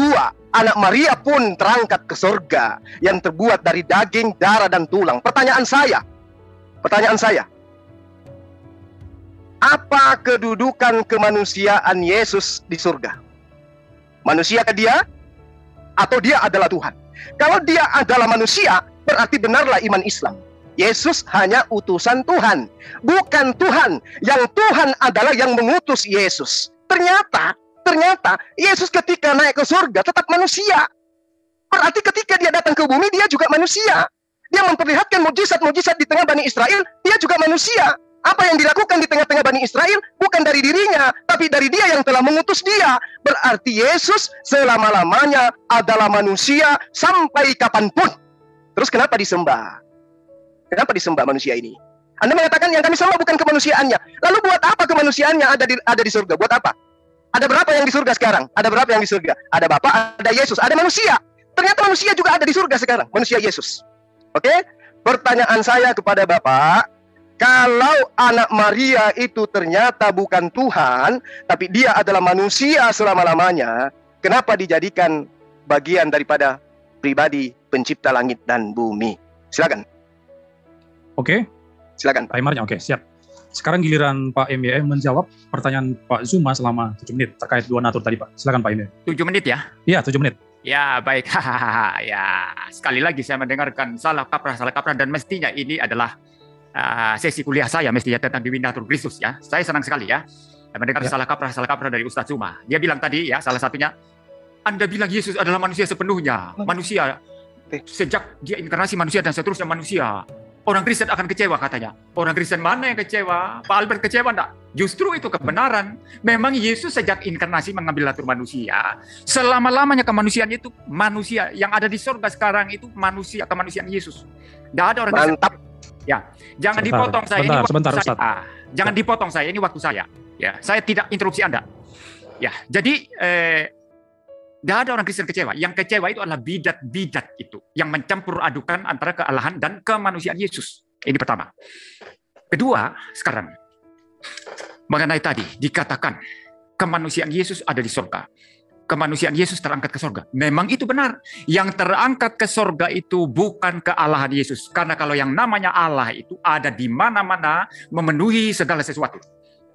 Yesus ada di mana-mana dalam kealahannya. Maha hadir, maha kuasa, pencipta segala sesuatu. Maka yang naik ke surga itu, yang terangkat ke surga itu adalah kemanusiaan Yesus. Tetapi yang Ustadz Zuma tidak paham apa-apa tentang Dewi Natur Kristus adalah apa? Kesatuan daripada apa? Natur ilahinya dan natur manusianya. Itu ada persatuan yang sedemikian rupa. Dan Yesus itu hanyalah satu pribadi, dan itulah pribadi logos ilahi. Pribadi Sang Firman. Dan pribadi Sang Firman dengan natur keilahiannya ini, waktu berinkarnasi mengambil natur manusia sepenuhnya, yaitu tubuh dan jiwa manusia atau tubuh dan roh manusia. Ya, bersatu sekarang dengan natur ilahinya. Tidak dapat dipisahkan, tapi dapat dibedakan dengan jelas. Seperti Alkitab orang Kristen Perjanjian Lama dan Perjanjian Baru, tidak dapat dipisahkan, tapi dapat dibedakan dengan jelas mana Perjanjian Lama, mana Perjanjian Baru. Seperti tubuh dan jiwa saya, tidak dapat dipisahkan. Kalau saya dipisahkan saya mati, tetapi dapat dibedakan dengan jelas mana jiwa saya, mana tubuh saya. Demikian dengan dwi natur Kristus, yang mana kealahannya, yang mana kemanusiaannya dapat dibedakan dengan jelas, tetapi tidak dapat dipisahkan. Itu bersatu dalam satu pribadi logos ilahi. Maka ketika kemanusiaan Yesus berada di sorga, itu bukan kemanusiaan yang tersendiri terpisah dari kealahannya. No, bukan. Itu bukan kemanusiaan yang tersendiri menjadi semacam pribadi lain yang berbeda, yang terpisah dari kealahannya. Bukan. Itu adalah kemanusiaan Yesus yang senantiasa selama-lamanya sejak inkarnasi bersatu dengan kealahannya di dalam satu pribadi logos, pribadi kedua Allah Tritunggal. Maka ketika Yesus duduk di surga, kealahannya di mana? Ada di mana-mana. Dan kemanusiaannya itu tetap bersatu dengan kealahannya. Tetapi kealahannya tidak terbatas, kemanusiaannya terbatas. Itu sebabnya kalau kemanusiaan Yesus sekarang ada di sorga, tidak ada di bumi, tidak ada di mana-mana. Hanya ada di sorga. Tapi kealahan Yesus itu ada di mana-mana dari kekal sampai kekal. Ya, jadi kemanusiaan Yesus tidak dapat dipisah dari kealahannya. Seperti itu pemahamannya. Ya, lalu yang terakhir sekali sekarang, ya, saya memang melihat debat ini, saya maunya sebetulnya argumentasi saya itu yang langsung dibantah. Tapi saya tidak lihat seperti itu dari tadi. Dan Ustadz Suma lebih sibuk untuk memberikan tanggapan terhadap apa yang dia pikir tentang iman Kristen. Banyak hoax, banyak salah kaprah tentang iman Kristen, dan itu yang dikritik. Ya, saya berulang-ulang mengatakan, Allah itu tidak berubah jadi manusia lalu berubah jadi Allah lagi. Tapi tadi muncul lagi. Seperti itu. Nah, sangat disayangkan. Bagi saya ini, argumentasi saya tidak satu pun dijawab dengan memadai oleh Ustadz Suma. Nah, saya masih ada waktu enggak? Masih ada, Pak. 2 menit lagi. Ya, saya ingin menyambung sedikit mengenai masalah firman tadi. Ya, masalah firman. Saya katakan ada 2 cara firman itu diberikan oleh Tuhan Allah. Pertama, firman yang diilhamkan, diwahyukan menjadi Alkitab. Itu namanya firman tertulis. Lalu ada firman yang kemudian mengambil natur manusia. Itulah Yesus Kristus. Nah, Ustadz Suma tadi bantah ya, yang kedua. Ya. Tetapi Injil Yohanes mengatakan dengan jelas, firman itu telah menjadi manusia atau menjadi daging. Dalam pengertian kemanusiaan Yesus ditambahkan kepada keilahiannya, begitu dalam pengertian teologisnya. Maka dengan demikian memang Alkitab menyaksikan ada firman yang menjadi manusia, ada firman yang menjadi daging. Itu ajaran Alkitab. Nah, kalau Ustadz Zuma ngotot memaksakan, tidak bisa, firman tidak mungkin jadi daging. Firman itu diwahyukan lalu ditulis. Ya, itu dia menggunakan presuposisi dan worldview Islam dia untuk menilai kekristenan. Ini tidak nyambung. Ini tidak nyambung. Nyambungnya di mana? Anda menggunakan perspektif Islam Anda lalu menilai perspektif Kristen yang sama sekali berbeda dengan Islam. Sama saja dengan mengatakan Isa sama dengan Yesus. Tidak sama dong. Yesus dalam Alkitab itu lahir di kandang, di Bethlehem. Isa di Quran itu lahir di mana? Di bawah pohon kurma katanya. Itu sama sekali berbeda. Sama sekali berbeda. Jadi orang-orang Islam seperti Ustadz Suma ini menggunakan perspektif Islam mereka yang sama sekali berbeda dengan perspektif Kristen, lalu menilai iman Kristen. Ini sangat-sangat disayangkan. Ya, waktu saya sudah habis. 23 detik lagi, Pak. Ya, jadi ini bagi saya sangat-sangat disayangkan. Dan ini yang terjadi hari ini. Tidak satupun argumentasi saya langsung direct dia memberikan counter atau memberikan itu tanggapan-tanggapan. Ya, saya kira itu, Pak Albert. Oke, terima kasih, Pak MYM. Ya, saya persilakan Pak Zuma untuk memberikan pertanyaan yang kedua kepada Pak MYM selama 3 menit. Setelah itu akan dijawab kembali, Pak MYM. Silakan. Baik. Jadi pertanyaan saya tidak dijawab ya, cuman curhat. Anda mengatakan natur Yesus ada 2. Ilahi, manusia. Dua-duanya kekal. Ilahinya kekal, manusianya kekal. Artinya Tuhan Anda adalah roh ilahi dan juga Tuhan Anda adalah manusia. Karena manusianya Yesus kekal. Ya, manusia menjadi satu dengan Tuhan yang ada di surga. Anda tidak mau pisahkan kemanusiaan Yesus. Secara tidak langsung Anda mengatakan Anda menuhankan manusia anak Maria. Ingat, Anda mengatakan begitu Yesus terangkat ke langit, natur manusianya tetap manusia. Selama-lamanya dia menjadi manusia dan menyatu dengan keilahian Sang Bapa. Berarti Sang Bapa memiliki sisi kemanusiaan yang sekarang Anda tuhankan. Sisi kemanusiaan Yesus itu Anda katakan kekal, bukan? Kekal enggak sisi kemanusiaan Yesus? Anda mengatakan kekal. Apakah dia menyatu dengan Tuhan Anda? Menyatu. Berarti Tuhan Anda memiliki sisi kemanusiaan. Sayang sekali Bapak nggak bisa membawa dalil. Sebenarnya konsep ini adalah konsep yang ditawarkan oleh Paulus di dalam jemaat Roma. Roma 14 nomor 9. Sebab untuk itulah Yesus telah mati dan hidup kembali supaya Yesus menjadi Tuhan.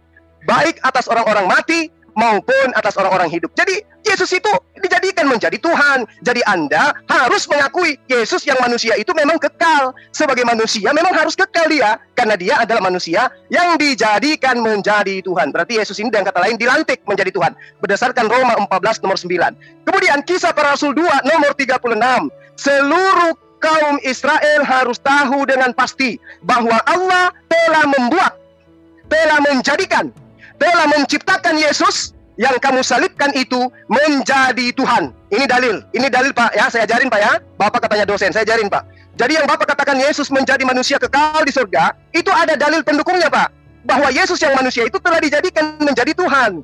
Kisah Para Rasul 2 nomor 36, Roma 14 nomor 9. Anak Maria telah dijadikan menjadi Tuhan, dan Anda mengatakan Yesus ketika di surga tetap menjadi manusia selama-lamanya kekal. Pertanyaan saya, apakah betul Anda menuhankan manusia yang memiliki sisi keilahian dan juga memiliki sisi kemanusiaan? Tolong jawab dengan jujur. Anda menyembah manusia bukan? Yang Anda katakan punya sisi keilahian? Silakan. Oke, cukup ya Pak. Ya, saya persilakan Pak MYM untuk menjawab. Ya, sekali lagi Ustadz Zuma ini buat dagelan ya, buat lucu-lucuan begitu ya. Ada apa-apa kita lucu-lucuan di sini ya. Sama sekali dia mencoba untuk mengira-ngira apa yang saya sampaikan, tetapi salah semua. Saya tidak bilang kemanusiaan Yesus kekal. Tadi saya sudah clear sekali, kealahan Yesus itu kekal, maha hadir, kemanusiaannya terbatas, tidak kekal, diciptakan. Itu jelas itu. Penipu. Jangan. Tolong. Sorry. Saya pikir saya di-mute. Tolong di-mute. Sorry. Ya. Kamu diam dulu. Sabar. Ya, enggak apa-apa dia pakai kata kasar Pak Albert. Saya maunya dia diam kalau saya bicara. Saya akan menghormati dia kalau dia bicara. Sorry Pak, saya pikir saya di-mute. Sorry Pak. Masalahnya Anda mengatakan Yesus kekal tadi. Gimana sih? Mute saja. Tolong harus di-mute ya. Stop. Ya, silakan Pak MYM. Ya, jadi dia ini pembohong besar ini orang ini. Ya, saya katakan dia pembohong besar karena dia memelintir kata-kata saya. Jelas nanti Pak. Anda mengatakan Yesus manusia yang kekal. Gimana? Pak Zuma diam dulu Pak. Kamu Ustaz diam dulu. Diam. Oke. Yang lain diam tuh. Kenapa masih ngomong yang lain nih? Aduh. Ya, diam dulu. Biar saya jawab dulu. Saya enggak takut Anda Ustaz. Ya, kalau saya ke Makassar kita ketemu di masjid, kita debat di situ. Oke, yang takut sama Anda siapa rupanya? Ya. Saya di Medan ini. Tunggu. Ya, makanya saya bicara. Oh, masalah takut gimana? Ya. Tunggu. Jangan usah pakai macam-macam gitu, Pak. Lebay kali. Ya. Silakan Pak MYM. Silakan dijawab. Yuk dulu mic-nya Pak. Timer saya harus adil. Timer saya dihentikan. Iya. Ya, jadi gini, dia ini bohong ini. Ya, saya jelas sekali tadi kealahan Yesus itu kekal, kemanusiaannya tidak kekal, kemanusiaannya terbatas. Kalau terbatas itu pasti tidak kekal. Yang saya maksud itu tadi, sejak inkarnasi, kemanusiaan Yesus itu ditambahkan kepada kealahannya, dan kemanusiaannya itu ada seterusnya, tidak hilang. Kemanusiaannya ada seterusnya, tapi itu tidak berarti kekal. Kenapa tidak kekal? Karena ada awalnya. Awalnya kapan? Pada saat inkarnasi. Jadi kemanusiaan Yesus itu adanya dalam waktu. Ada waktunya dia tidak ada kemanusiaannya, dan waktu inkarnasi baru dia eksis. Nah, itu artinya tidak kekal. Yang saya katakan tadi itu kemanusiaannya bersatu dengan kealahannya, ya kemanusiaannya ada selama-lamanya sejak inkarnasi. Tetapi itu bukan kekal dalam pengertian tidak berawal, tidak berakhir. Nah, ini memang Ustadz Zuma tidak ngerti teologi Kristen, tidak ngerti apa-apa, hanya mau serang saja begitu kan. Ya. Lalu yang berikut sekarang. Dia bilang tadi kemanusiaan kekal, itu saya sudah jawab ya. Kemanusiaan sang Bapa. Ini dia kacau lagi di sini. Pak Albert dengar tadi ya, dia bilang kemanusiaan Bapa. Saya tidak bilang kemanusiaan Bapa. Ini lucu-lucuan betul debat ini.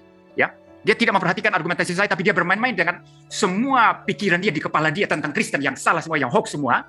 Lalu menjawab saya. Ini salah besar. Harusnya dia mendengarkan argumentasi saya dan dia bantah itu. Nah, sekarang dikatakan kemanusiaan sang Bapa. Tidak ada orang Kristen, tidak ada Alkitab mengajarkan Bapa itu mempunyai kemanusiaan. Yang mempunyai kemanusiaan itu Sang Firman. Maka Ustadz Zuma harus belajar lagi tentang pemahaman Kristen tentang Allah Tritunggal. Allah Bapa berbeda dari Allah Anak, yaitu Yesus Kristus. Berbeda secara pribadi dan Allah Roh Kudus pribadi ketiga. Tiga pribadi yang berbeda, tapi satu hakikatnya, satu naturnya, yaitu natur keilahian. Ketiganya sehakikat sederajat.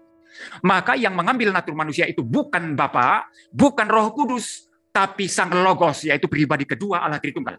Maka ketika Anda mengatakan tadi, Bapa punya kemanusiaan, Anda sekali lagi bikin hoax dan salah paham apa yang saya sampaikan di sini, dan ada pelintir seperti itu. Dan ini betul-betul sangat disayangkan di dalam debat yang harusnya ilmiah seperti ini. Ya, seperti itu. Ya, saya sedikit lagi menyambung tentang Kristus ya. Jadi ketika kemanusiaan Kristus diambil, ya, natur kemanusiaan Kristus diambil pada saat inkarnasi, kealahannya itu tersendiri, tidak campur baur dengan kemanusiaannya. Kemanusiaannya tersendiri. Jadi tidak ada perubahan dari Allah menjadi manusia, manusia menjadi Allah. Tetap masing-masing mempertahankan identitasnya, tapi bersatu. Saya sudah berikan ilustrasi yang saya kira sangat jelas tadi mengenai saya misalnya. Ilustrasinya ya misalnya. Saya punya tubuh, saya punya jiwa. Tidak bisa dipisah, bersatu sedemikian rupa. Tetapi tubuh dan jiwa saya ini masing-masing mempertahankan identitasnya dan tidak campur aduk. Yang namanya jiwa-jiwa, yaitu ada pikiran yang menyebabkan saya bisa bicara ini menggunakan mulut saya yang merupakan bagian tubuh saya. Tapi pikiran saya ini adalah bagian jiwa, bukan bagian tubuh. Yang mana tubuh saya jelas. Yang mana yang natur tubuh dan mana yang natur jiwa itu jelas. Demikian persatuan kedua natur Kristus, kealahannya dan kemanusiaannya tidak bercampur. Maka Konsili Kalsedon mengatakan kealahan dan kemanusiaan Yesus itu bersatu dalam satu pribadi Logos, tidak terpisah, tidak terbagi. Artinya bersatu tidak bisa dipisah, tidak bisa dibagi, tidak bercampur, tidak berubah. Artinya yang Allahnya tidak bisa jadi manusia, yang manusianya tidak bisa jadi Allah. Maka konsep Ustadz Suma yang mengatakan Allah berubah jadi manusia, kemudian jadi Allah lagi, diangkat jadi Allah, ini kacau sekali dan tidak mewakili iman Kristen dan juga tidak mewakili ajaran Alkitab dengan penafsiran yang bertanggung jawab. Kecuali Ustadz Suma ini memang mau memelintir Alkitab untuk membenarkan diri dan untuk menyerang Kristen. Seperti itu. Waktu saya berapa menit lagi Pak Albert? 2 menit lagi. Ya, baik. Jadi itu yang dipahami Kristen. Ya. Jadi kita memang sungguh-sungguh mengakui Yesus itu Allah sepenuhnya dalam kealahannya, manusia sepenuhnya dalam kemanusiaannya. Kita tidak malu mengakui Yesus manusia. Memang manusia, yang disalib adalah manusia, yang jalan-jalan di bumi 2000 lebih tahun yang lalu, yang bercakap-cakap dari Yohanes dan Petrus dan para murid, berdebat dengan orang Yahudi. Memang kemanusiaan Yesus. Mulut yang dipakai adalah mulut kemanusiaan Yesus. Tapi kemanusiaan Yesus itu bersatu sedemikian rupa dengan kealahannya. Seperti itu. Tidak bisa dipisah, tidak bisa dibagi, tapi juga tidak bisa bercampur, tidak bisa berubah, confuse menjadi semacam kopi yang dicampur gula, lalu jadi kopi, lalu kita minum. Tidak. Tetap mempertahankan identitasnya masing-masing. Maka Alkitab menyatakan Yesus Allah. Waktu dia menghardik angin ribut, menyatakan kekuasaannya bahwa dia adalah Allah yang menguasai kuasa-kuasa alam. Waktu dia mengampuni dosa, menyatakan dia bahwa Allah yang bisa mengampuni dosa, yang mengampuni dosa. Waktu dia membangkitkan orang mati, dia menyatakan dirinya Allah yang memberikan hidup. Dan Ustadz Suma nggak pernah singgung ini tadi, yang harusnya saya minta dia layani itu argumentasi saya yang membuktikan kealahan Yesus. Satu pun tidak dia singgung ayat-ayat itu. Dia lari ke ayat-ayat yang lain. Coba singgung Lazarus. Coba, di Islam manusia siapa yang bisa membangkitkan orang seperti Yesus? Sudah berbusuk 4 hari di kuburan. Lalu dia bilang Lazarus bangkit. Dan Lazarus bangkit. Tidak ada kisah semacam itu di Islam. Ya, ini membuktikan saja. Ya, sangat-sangat bukti yang sangat jelas bahwa Yesus itu adalah Allah. Tidak bisa dibantah. Kecuali Anda mengatakan itu palsu. Ya, kalau Anda mengatakan itu palsu, argumentasi Anda apa? Ya, tapi Anda mengatakan itu palsu misalnya Anda mengatakan itu palsu, Yesus membangkitkan Lazarus yang sudah berbusuk 4 hari, itu palsu. Tapi Anda begitu bebas dari tadi mengutip Alkitab dari sana kemari. Seakan-akan bagi Anda itu Alkitab adalah dasar yang benar untuk bisa dikutip. Anda juga tidak menjawab ini tadi. Ya, Anda lari ke sana kemari. Ya. Waktunya sudah habis. Baik. Oke, sekarang saya persilakan Pak Zuma untuk memberikan tanggapan atas seluruh jawaban Pak MYM selama 5 menit. Silakan. Ya, oke. Pertama saya minta maaf tadi ya Pak. Saya kira saya mute tadi, jadi ya itu internal saya. Oke, baik. Nah, di awal Bapak mengatakan Yesus itu kemanusiaannya kekal. Bisa diputar videonya kembali Bapak. Kemudian Anda mengatakan kemanusiaannya itu kekal bersama dengan logosnya, bersama dengan firman-Nya. Sesi terakhir Anda tetap saja mengatakan sisi kemanusiaan Yesus itu tetap ada, tetap tidak terpisahkan. Dan itu Anda katakan menyatu dengan logos, dan logos itu adalah Allah, dan Allah itu adalah Bapa, Bapa itu Theos, adalah Tuhan Anda. Berarti saya tidak salah mengatakan Tuhan Anda punya sisi kemanusiaan. Tak salah itu Pak, saya mengatakan itu. Jadi Tuhan Anda punya sisi kemanusiaan, punya sisi lapar, punya sisi ketakutan, punya sisi ngantuk. Kan Yesus 100% manusia, dan itu melekat pada dirinya kan? Bapak ngakui kan itu? Konsep Kristen mengatakan Yesus 100% manusia. Setelah terangkat ke langit, dia tetap manusia, menyatu dengan logos. Oke lah, kalau Anda mengatakan bukan menyatu dengan Bapa, menyatu dengan logos. Dan logos itu sendiri adalah Tuhan Anda. Makanya ketika mengatakan Yesus kembali ke dalam kehadiratnya, menyatu dengan keallahannya, inilah yang saya protes Pak. Menyatu dengan keallahannya itu maksudnya apa? Menyatu dengan kebapaannya, menyatu dengan kelogoosannya, atau menyatu dengan apa ini? Bapak melakukan sesuatu yang tidak rasional karena tidak berkesesuaian dengan kaidah Pak. Yesus kembali kepada keallahannya. Maksudnya gimana itu? Kembali kepada ketuhanannya. Tetapi Anda tidak bisa kemudian melepaskan sisi kemanusiaan Yesus. Berarti argumen apapun yang Anda bangun, tetap saja Anda menuhankan Tuhan yang pada Tuhan Anda itu ada sisi kemanusiaan. Benar kan? Anda tidak bisa membantah itu. Saya kasih kesempatan berapa sesi supaya Anda melepaskan. Tadi pelan-pelan Anda mengatakan Yesus tidak kekal, kemanusiaan tidak kekal. Anda sudah mulai. Sorry, sebentar Pak Zuma. Ini timernya kok hilang ya, Pak Almanzo? Saya tidak bisa melihat timer lagi nih. Co-host Pak Patar, sebentar ya. Silakan Pak, silakan. Timernya hilang nih.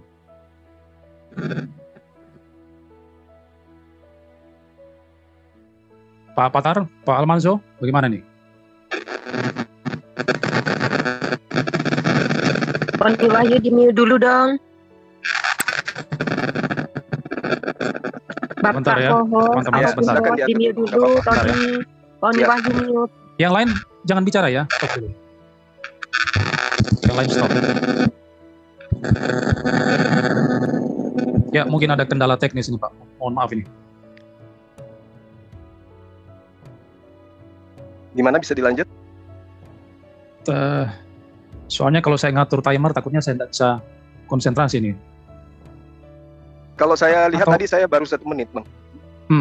Iya. Jadi sisa 4 menit. 4 menit lagi ya. Baik. Atau diatur manual aja ya Pak Patar atau Pak Almanzo, pakai HP aja. 4 menit lagi. Pak B bisa di manual karena Pak Mansonya terlempar dari Zoom. Silakan. Oh ya. Pak Patar yang ini ya, yang atur waktu ya Pak Patar. Kalau saya nggak kok, saya ini. Maksudnya melihat timer kalau sudah selesai bilang stop supaya saya tahu juga. Jadi ini sisa 4 menit lagi Pak. Baik Pak, baik. Oke. Ya oke. Silakan Pak Zuma. Oke. Ya saya kembali bahwa argumen yang saudara bangun, yang Bapak bangun, mau lari kemanapun tetap saja sisi kemanusiaan Yesus itu tidak hilang. Lalu kemudian menyatu dengan keallahan menurut Anda, menyatu dengan Sang Logos. Sementara di dalam Yohanes 1 nomor 1, pada mulanya adalah Logos, Logos itu bersama-sama dengan Allah, ya, dan Logos itu adalah Allah. Bapak di situ nggak ada ya Pak ya, di Yohanes 1 nomor 1. Nah, kemudian ketika Anda mengatakan Yesus terangkat ke langit dan tetap saja dia mempertahankan keutuhan sisi kemanusiaannya dan dia tidak bisa menyatu, tapi dia adalah satu hakikat, maka saya mengatakan memang betul apa yang saya katakan, Kristen menyembah Tuhan yang mana Tuhan itu punya sisi kemanusiaan. Itu nggak ada bantahan. Nah, kemudian ketika Anda mengatakan saya salah, ya, saya berbohong, faktanya Anda mengakui sisi kemanusiaan Yesus tidak pernah hilang. Dia eksis sebagai manusia, ya, bersatu dengan Logosnya, dan itu Anda tuhankan.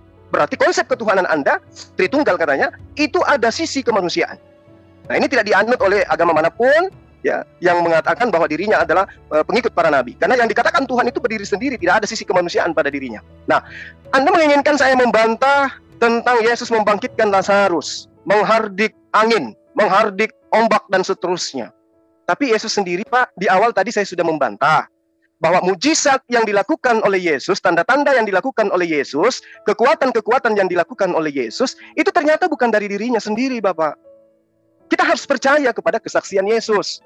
Lalu kemudian kesaksian Lukas. Hai orang-orang Israel, dengarlah perkataan ini. Yang aku maksudkan adalah Yesus dari Nazaret, seorang yang telah ditentukan oleh Allah, yang dinyatakan kepadamu dengan kekuatan-kekuatan mujizat-mujizat dan tanda-tanda yang dilakukan oleh Allah dengan perantaraan dia di tengah-tengah kamu.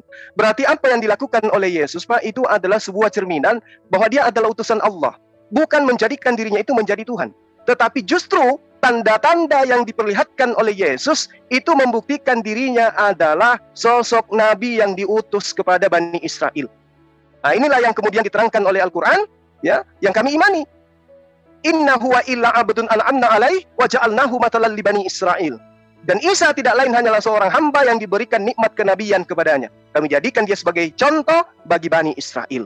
Nah, itu tadi yang saya katakan. Jadi apa yang dituliskan kemudian oleh Lukas tentang Yesus melakukan segala sesuatu mujizat, itu adalah mujizat yang diterima dari Tuhannya.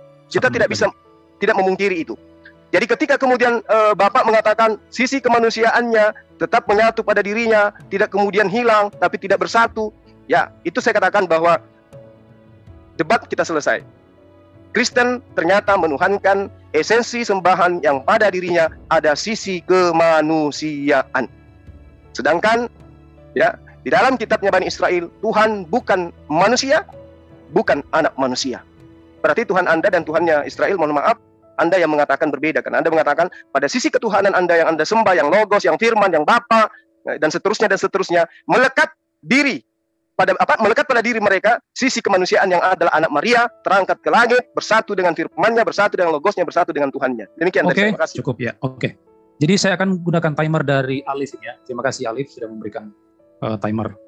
Oke, sekarang saya masuk di poin yang ke-7, sesi floor ya. Saya akan memberikan kesempatan teman-teman yang ada di Zoom ini untuk bertanya.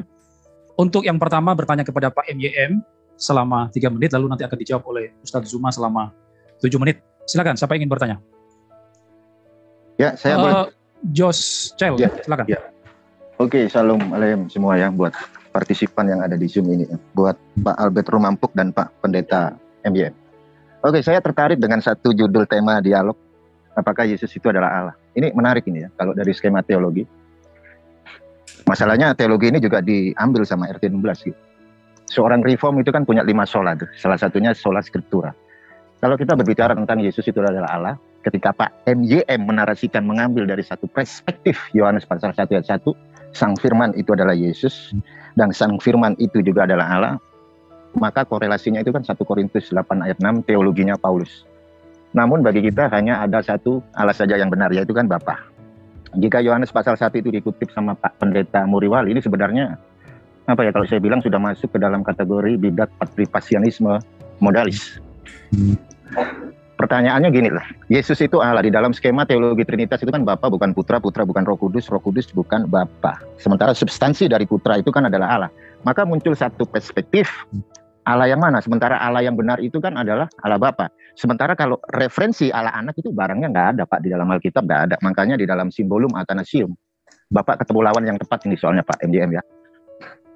Ketika di dalam simbolum Athanasium menarasikan bahwa semua pribadi itu setara, sehakikat, bahkan Putra itu disebut juga sebagai omnipotenten.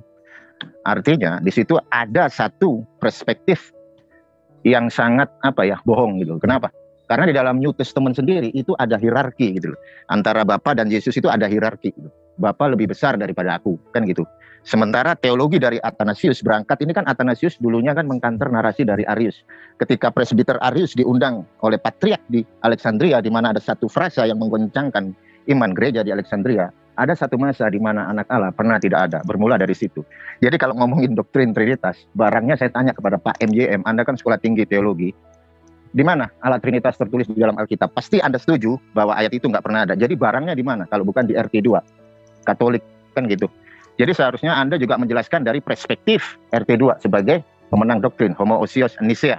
Masalahnya banyak sekali RT 16 yang mengibarkan bendera Trinitas tetapi tidak bisa menjelaskan Trinitas secara real. Jika Pak MYM menarasikan bahwa Yesus itu adalah Allah, maka pertanyaannya Allah yang mana gitu loh. Sementara Allah itu cuma satu yang benar. Oke, cukup. Ya, saya persilakan Pak MYM untuk menjawab pertanyaan selama 7 menit. Ya, ini yang bertanya pihak Islam kan Pak Albert ya? Iya, harusnya begitu. Ya, kalau dia pihak Kristen saya tidak layani. Dia mau debat saya Kristen versi Kristen. Oke, gini tanya Pak dulu MYM. Pak, tanya dulu dia Kristen atau Islam. Jadi gini Pak MYM, saya kasih tahu identitas saya ya. Saya Valen.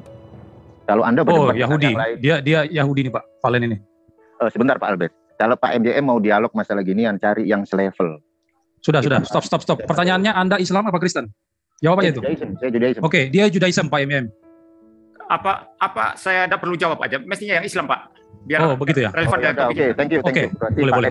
Orang ini kalau mau debat sama saya tentang itu, ayo kita di Malang aja Pak. Kita debat di Malang. Oke, sudah. Cukup. Ya, saya persilakan partisipan dari Muslim untuk bertanya ke Pak MYM ya. Silakan kalau ada. Yang Islam ya, jangan yang lain-lain. Rifa, silakan Rifa.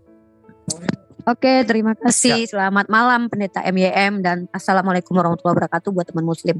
Sebenarnya saya cuma mau melanjutkan pertanyaan saya yang tidak dijawab sama Pendeta Esra Soruk. Nah, jadi saya tertarik dengan semua diskusi antara Bang Zuma dengan Pak MYM. Ada beberapa diksi yang disampaikan itu tadi kayak seolah bolak-balik ya. Maksudnya mohon maaf, tadi ada mengatakan kealahan Yesus itu kekal bersama Allah kembali dan tidak terpisah. kekal, sementara juga dikatakan kemanusiaannya itu yang tidak kekal. Ini kan menarik sebenarnya, agak membagongkan ya, diksi-diksi yang seolah-olah tuh kayak statement awal dibantah statement akhir. Nah, seolah-olah begitu, tapi nanti silakan dikonfirmasi.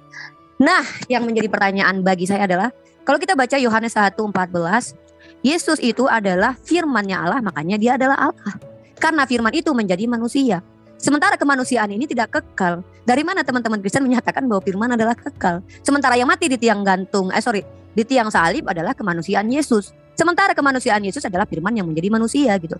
Loh, kok bisa firman kekal gitu? Yang kekal dari Yesus itu apa sebenarnya gitu? Kalau roh Allah yang dalam dirinya, loh itu kan roh kudus atau roh Allah Bapa, saya nggak tahu itu ya. Silakan pilih di antara dua itu. Kalau dikatakan sifatnya kekal, ya tidak. Sifatnya nggak kekal kok. Buktinya dia punya natur manusia, makan ikan goreng. Nah, yang kekal dari Yesus ini apanya gitu loh? Namanya atau apanya gitu. Mungkin terima kasih jawabannya. Mungkin ini terima kasih buat Pak MIM yang mampu menjawab, karena mohon maaf kemarin Pak Pendeta Sasru nggak mau jawab. Oke, Heran saya. Terima kasih. Cukup. Ya, terima kasih Rifa.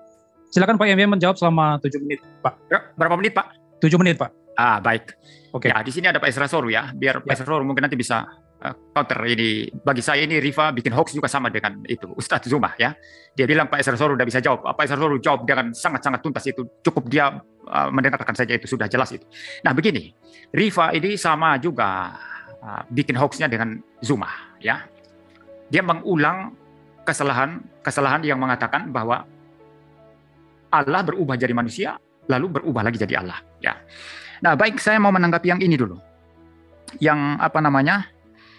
Yang pertama tadi itu apa poin? Firman tidak kekal, Pak. Yohanes 1 ayat 14. Ya, saya jelaskan, saya kasih kuliah mereka sekarang ya. Mereka tidak memahami apa itu kekal, apa itu yang namanya diciptakan tapi eksis selama-lamanya. Nah, yang namanya kekal atau eternal itu adalah tidak mempunyai awal, tidak mempunyai akhir. Ya, tidak berawal, tidak berakhir. Tidak dikurung oleh waktu dan ruang. Ya, tidak ada satu waktu dan ruang yang mengurung. Ya, maka istilah Alkitab itu mengenai kekekalan Allah itu adalah apa? Engkaulah Allah yang dari selama-lamanya sampai selama-lamanya. Itu Mazmur yang ditulis Musa, sangat indah sekali itu. Ya, engkau Allah yang dari selama-lamanya sampai selama-lamanya. Berarti tidak ada awal, tidak ada akhir. Itu kekal. Jelas ya? Nah, kealahan Yesus yang adalah Logos Ilahi yang kekal itu tidak punya awal, tidak punya akhir. Itu kekal. Kemanusiaan Yesus dalam pengertian ini tidak kekal. Kenapa tidak kekal? Karena mempunyai awal tapi tidak punya akhir. Ya, sama juga kita manusia. Punya awal waktu kita ada dikandung di perut ibu kita ketika pembuahan terjadi dan kita eksis selama-lamanya. Manusia tidak musnah loh. Manusia eksis selama-lamanya di surga atau di neraka nanti. Itu jelas itu. Nah, apakah manusia kekal di sini? Karena dia eksis selama-lamanya sejak dicipta. Tidak kekal. Nah, ini yang Rifa sama Zuma harus paham. Dengarkan kuliah saya baik-baik. Maka saya sangat membedakan kekekalan dengan eksis selama-lamanya tapi dicipta. Nah, kemanusiaan Yesus itu walaupun selama-lamanya bersatu dengan kealahannya, kemanusiaan itu ada seterusnya tapi tidak kekal. Mengapa tidak kekal? Karena mempunyai awal. Sebelum inkarnasi, kemanusiaan Yesus belum eksis. Sesudah inkarnasi baru eksis, itu namanya tidak kekal. Nah, kalau Zuma sama Rifa masih ngotot ini, silakan mereka ngotot sendiri, guling-guling sendiri. Saya sudah sangat clear ini menjelaskan. Ya, jadi yang kekal itu tidak berawal, tidak berakhir itu natur kealahan Yesus. Sedangkan kemanusiaannya ada selama-lamanya, tapi tidak kekal. Mengapa tidak kekal? Karena ada awalnya. Sebelum inkarnasi belum ada. Sesudah inkarnasi baru eksis. Ya, jelas itu ya. Lalu sekarang mengenai pertanyaan Rifa tadi, kemanusiaannya mana, kealahannya mana? Kalau mendengarkan penjelasan saya dari awal tadi, semua yang saya jelaskan itu, saya mengutip Injil Yohanes 1. Bukan itu Pak pertanyaannya, Pak, salah moderator, salah pertanyaannya, bukan itu. Kealahannya mana, kemanusiaannya bukan. Yang saya tanya yang kekal dari kemanusiaan. Katanya firman itu kekal, yang mati kan manusianya, kan firman itu jadi manusia, kok dibilang firman kekal itu. Saya sudah menjawab tadi, kemanusiaan Yesus tidak kekal. Jelas? Kenapa udah, berarti kekal? Firman nggak kekal. Terima kasih Pak MIM. Cukup. Firman itu bukan manusia. Biar saya jawab Pak Albert ya. Iya. Saja itu Rifa. Firman itu bukan manusia, Rifa.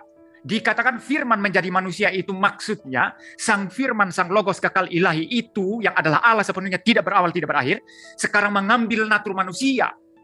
Jadi ada natur yang ditambahkan sehingga ada dua naturnya sekarang. Jadi bukan firman itu yang berubah jadi manusia. Itu pemikiran Rifa. Alkitab tidak mengajarkan begitu dan iman Kristen baca ayatnya, tidak memahami seperti itu. Cukup. Ya. Rifa, stop dulu.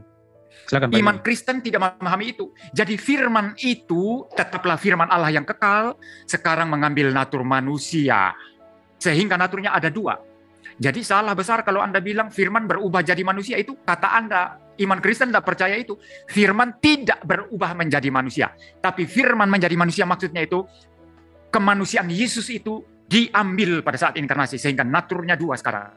Allah sepenuhnya dari kekal sampai kekal, dari selama-lamanya sampai selama-lamanya. Dan manusia sepenuhnya yang eksis selama-lamanya bersama kealahannya, tetapi tidak kekal karena mempunyai awal. Ini jawaban saya sudah sangat-sangat tuntas. Kalau masih belum paham, memang tidak dianugerahi Tuhan untuk mendapat pemahaman seperti itu. Ya, ada lagi Pak Albert tadi yang ditanyakan Rifa yang saya belum jawab. 1 menit 40 detik lagi Pak. Enggak, ada lagi yang dia tanyakan yang saya belum jawab. Kayaknya sudah Pak, sudah dijawab. Ya, saya sudah jawab kalau gitu. Ya, masih ada waktu Pak, 1 menit 38, apakah masih? Ya, baik, mungkin saya menyinggung yang dia singgung Pak Esra Soru tadi ya. Saya ikuti debat itu. Rifa ini membuat sesuatu yang saya anggap itu sebagai sesuatu yang tidak sportif sama sekali. Ya, Pak Esra Soru. Jangan framing, Anda pendeta. Mana ada nggak seperti saya di situ bertanya dan dia menjawab. Stop. Jangan sekelas pendeta kok kayak gini. Tolong di mute Rifa ini, co-host. Ya. Karena dia singgung Pak Esra Soru tadi, saya jawab karena saya ikuti debat itu. Memang Pak pendeta nggak jawab kok Pak Esra Soru. Tunggu. Ya, mute aja. Kalau dia melawan, mute dulu. Kalau dia melawan, keluar aja. Ya. Silakan Pak. Ya, jadi karena dia singgung Pak Esra Soru tadi dan saya ikuti debat itu, maka saya beri respons. Ya, satu blunder ya, yang saya anggap itu satu tidak sportif daripada Rifa. Pak Esra Soru itu mau fokus kepada Thomas, ya, karena Rifa ini lari ke sana kemari. Maka mari kita fokus selesaikan Thomas dulu, baru nanti ke hal-hal lain. Lalu apa kesimpulan Rifa? Dia bilang, Esra Soru hanya mau lihat kealahan Yesus dari aspek Thomas. Kalau saya mau lihat mengenai Yesus dari aspek Yesus. Ini sudah fitnah ini. Ini sudah sesuatu yang tidak sportif sama sekali, tidak akademik, tidak ilmiah. Pak Esra Soru mengatakan fokus kepada Thomas untuk menghindari dia loncat sana loncat sini. Bukan berarti Pak Esra Soru tidak mempunyai jawaban tentang kealahan Yesus dari tulisan Paulus, dari tulisan Yohanes yang lainnya, daripada perjanjian lama, perjanjian baru, daripada perkataan Yesus sendiri. Bukan berarti itu Pak Esra Soru punya jawaban semua itu. Tapi dia mau fokus ke Thomas karena Rifanya loncat-loncat. Nah, Rifa ini memanfaatkan itu dan mengatakan Esra Soru hanya taunya Thomas. Ini sesuatu yang saya kira dalam debat ilmiah dan debat yang akademik itu tidak boleh terjadi. Hanya di Indonesia bisa terjadi seperti itu. Debat Islam, Kristen di Amerika atau di negara maju itu tidak seperti itu. Sudah selesai Pak, waktunya. Ya, sekarang saya berikan kesempatan yang kedua bagi peserta Muslim yang ada di Zoom ini untuk memberikan pertanyaan kedua kepada Pak MYM. Silakan. Siapa yang ingin bertanya? Pak Yosef Belai nanti di sesi kedua ya Pak Yosef untuk Kristen. Kores Kristus ini siapa nih? Sahabat yang terkasih, kita bersama-sama telah menyaksikan keberlangsungan diskusi atau debat antara para apologet Kristen bersama dengan Ustadz Suma, dan kita sendiri bisa memberikan penilaian terhadap data-data atau argumentasi yang mereka bawakan di hari ini, apakah semuanya itu sudah sesuai dengan kebenaran atau bisa dibuktikan kebenarannya atau tidak, seperti itu.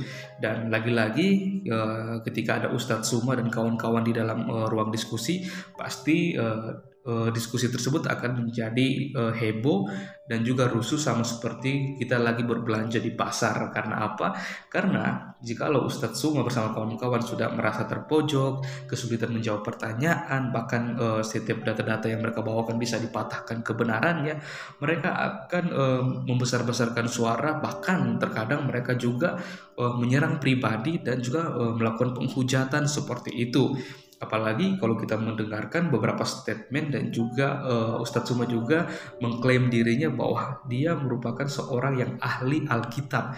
Dalam artian dia mengerti keseluruhan Alkitab dari Kejadian hingga pada kitab Wahyu. Padahal kalau kita melihat ketika Ustadz Suma membawakan satu ayat Alkitab dan dia paparkan, dia jadikan hal itu untuk menyerang iman kekristenan, bahwa apa yang dia bawakan itu semuanya itu tidak sesuai dengan fakta dan kebenaran yang tertulis di dalam ayat tersebut. Karena apa? Karena Ustadz Suma menafsirkan ayat Alkitab itu dengan sesuka hatinya, menggunakan literatur yang tidak dipercaya oleh orang Kristen, atau biasanya dia mengambil di beberapa Injil di luar keempat Injil, yaitu Injil Matius, Markus, Lukas, dan Yohanes, seperti itu.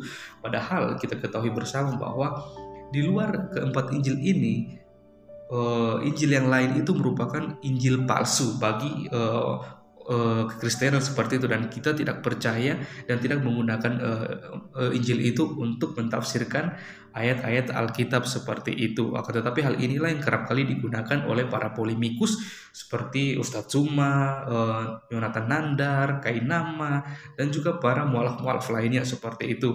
Padahal mereka terlalu memaksakan hal itu. Padahal mereka tahu itu tidak sesuai dengan apa yang diyakini dan diimani oleh orang Kristen. Akan tetapi mereka tetap memaksakan akan hal itu. Sebenarnya yang perlu dipahami oleh para polemikus atau Ustadz Suma yang kerap kali membahas atau mengambil ayat-ayat di luar keempat Injil ini seperti Injil Barnabas, Injil Filipus, dan Injil-Injil yang lain di luar Injil Matius, Markus, Lukas, dan Yohanes. Mereka harus memahami ada beberapa pernyataan dari Paulus yang dia tuliskan di dalam Alkitab atau di dalam tulisannya, di mana dalam kitab Galatia Paulus sudah memperingatkan orang-orang yang baru bertobat yang sebenarnya bukan Injil. Hanya ada orang-orang yang mengacaukan kamu dan yang bermaksud untuk memutarbalikkan Injil Kristus. Tetapi sekalipun kami atau seorang malaikat dari surga yang memberitakan kepada kamu suatu Injil yang berbeda dengan Injil yang telah kami beritakan kepadamu, terkutuklah dia.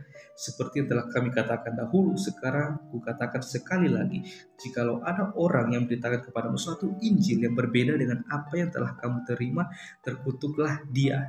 Kita bisa membukanya dalam Galatia 1 ayat 7 sampai ke 9. Mengapa demikian? Karena Injil yang dimaksudkan oleh Rasul Paulus ini yaitu berbicara tentang pribadi Yesus Kristus sendiri dan karya yang dilakukan oleh Yesus Kristus itu sendiri. Dari kelahirannya, bagaimana pelayanannya, mujizat-mujizat yang dilakukan oleh Yesus Kristus, bagaimana ketika ia diserahkan, dia disiksa, disalibkan, mati, dan dibangkitkan pada hari ketiga, melayani bersama dengan para murid sampai dia naik ke surga, dan dia berjanji akan datang kembali untuk mengangkat semua kita yang hidupnya berkenan di hadapan dan yang percaya dan taat kepada dia seperti itu. Hal inilah yang seharusnya dipahami oleh para polemikus dan juga Ustadz Suma dan kawan-kawan yang kerap kali menggunakan Injil di luar keempat Injil, yaitu kata-kata yang mengunggah ini seharusnya meyakinkan setiap orang Kristen yang berpikir jernih bahwa sangat mungkin bagi iblis, para malaikatnya, dan agen-agennya untuk menyelewengkan Injil Kristus, sehingga mereka yang mengira bahwa mereka mempercayai kabar baik sebenarnya sedang ditipu oleh iblis. Hal ini harus diperhatikan. Yang mengerikan, hal ini benar-benar terjadi pada para petobat Paulus sendiri di Galatia, dan mereka berada dalam bahaya terkutuk. Kita harus berhati-hati agar hal ini tidak terjadi kepada kita, karena kita tahu bersama bahwa Injil palsu saya cukup baik untuk diselamatkan. Sayangnya jutaan orang yang mengaku Kristen telah menerima pemutarbalikan kabar baik ini. Mengapa demikian? Karena kalau kita melihat banyak orang Kristen yang pada akhirnya menjadi seorang mualaf karena mereka menerima Injil di luar keempat Injil. Injil Matius, Markus, Lukas, dan Yohanes. Mereka mendapatkan pengajaran-pengajaran yang tidak sesuai dengan apa yang diajarkan oleh Yesus Kristus seperti itu, sehingga pada akhirnya mereka bimbang, mereka ragu, sehingga pada akhirnya mereka berpindah keyakinan. Dan hal inilah yang sangat disayangkan, supaya mari kita bersama-sama berdoa supaya kita para apologet Kristen yang supaya kita terus dipakai Tuhan secara luar biasa untuk terus memberitakan kabar baik, kabar sukacita, kebenaran kepada setiap orang yang selalu saja berusaha mengusik-musik iman kekristenan, supaya mereka boleh memiliki pemahaman yang benar dan baik tentang karya keselamatan yang telah disediakan oleh Allah melalui Yesus Kristus. Oke teman-teman, untuk itu saya mau mengajak kita semua untuk mengambil waktu untuk berdoa supaya kita semua para apologet Kristen dimanapun mereka berada, dan juga bagi para pendengar Injil, mereka boleh digerakkan hati dan mereka bisa melihat kebenaran yang sesungguhnya. Mari kita bersatu dalam doa. Kami bersyukur kepadamu ya Tuhan, Allah kami yang hidup, yang kami sembah di dalam nama Tuhan Yesus. Kami bersyukur dan berterima kasih buat kebaikan-Mu, buat rahmat dan kasih karunia-Mu yang begitu besar yang Kau berikan kepada kami, sehingga sampai saat ini kami boleh ada sebagaimana kami ada. Sesungguhnya itu karena kasih karunia Tuhan, semua karena anugerah-Mu yang begitu besar yang Kau terus limpahkan dalam kehidupan kami ya Tuhan. Kami mohon ampun atas setiap kesalahan dan dosa yang kami lakukan tidak berkenan di hadapan-Mu, baik dalam perkataan kami, perbuatan, tingkah laku, hati dan pemikiran kami. supaya kami boleh hidup layak dan berkenan di hadapan-Mu ya Tuhan. Kami mau berdoa ya Tuhan untuk semua teman-teman para apologet Kristen dan juga hamba-hamba Tuhan, anak-anak Tuhan yang terus menggunakan media sosial untuk melayani, menjangkau banyak orang yang selama ini dibutahkan, bahkan tidak mengerti akan kebenaran, bahkan terus mengusik-musik iman kekristenan, supaya mereka terus dipakai Tuhan secara luar biasa dengan hikmat Tuhan, supaya mereka boleh memberitakan kabar baik, kabar sukacita, bukan setiap kebenaran yang selalu saja disalahgunakan, bahkan tidak dipahami oleh orang-orang di luar kekristenan ya Tuhan.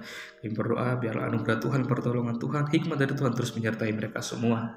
Dan bahkan mereka yang mendengarkan diskusi atau debat ini, mereka boleh dibukakan, dicerahkan, dan mereka boleh melihat kebenaran dan keselamatan yang sejati yang disediakan oleh Allah melalui Yesus Kristus. Dan ketika kita percaya kepada Yesus Kristus, kita memiliki kehidupan yang kekal, hidup bersama-sama dengan Bapa di surga. Terima kasih Tuhan Yesus, ini doa kami, ini harapan kami, yang kami naikkan hanya di dalam satu nama, yaitu Yesus Kristus Tuhan dan Raja kami. Haleluya, amin. Oke teman-teman, sekian video saya di hari ini. Sampai berjumpa di video saya selanjutnya. Tuhan Yesus memberkati kita semua.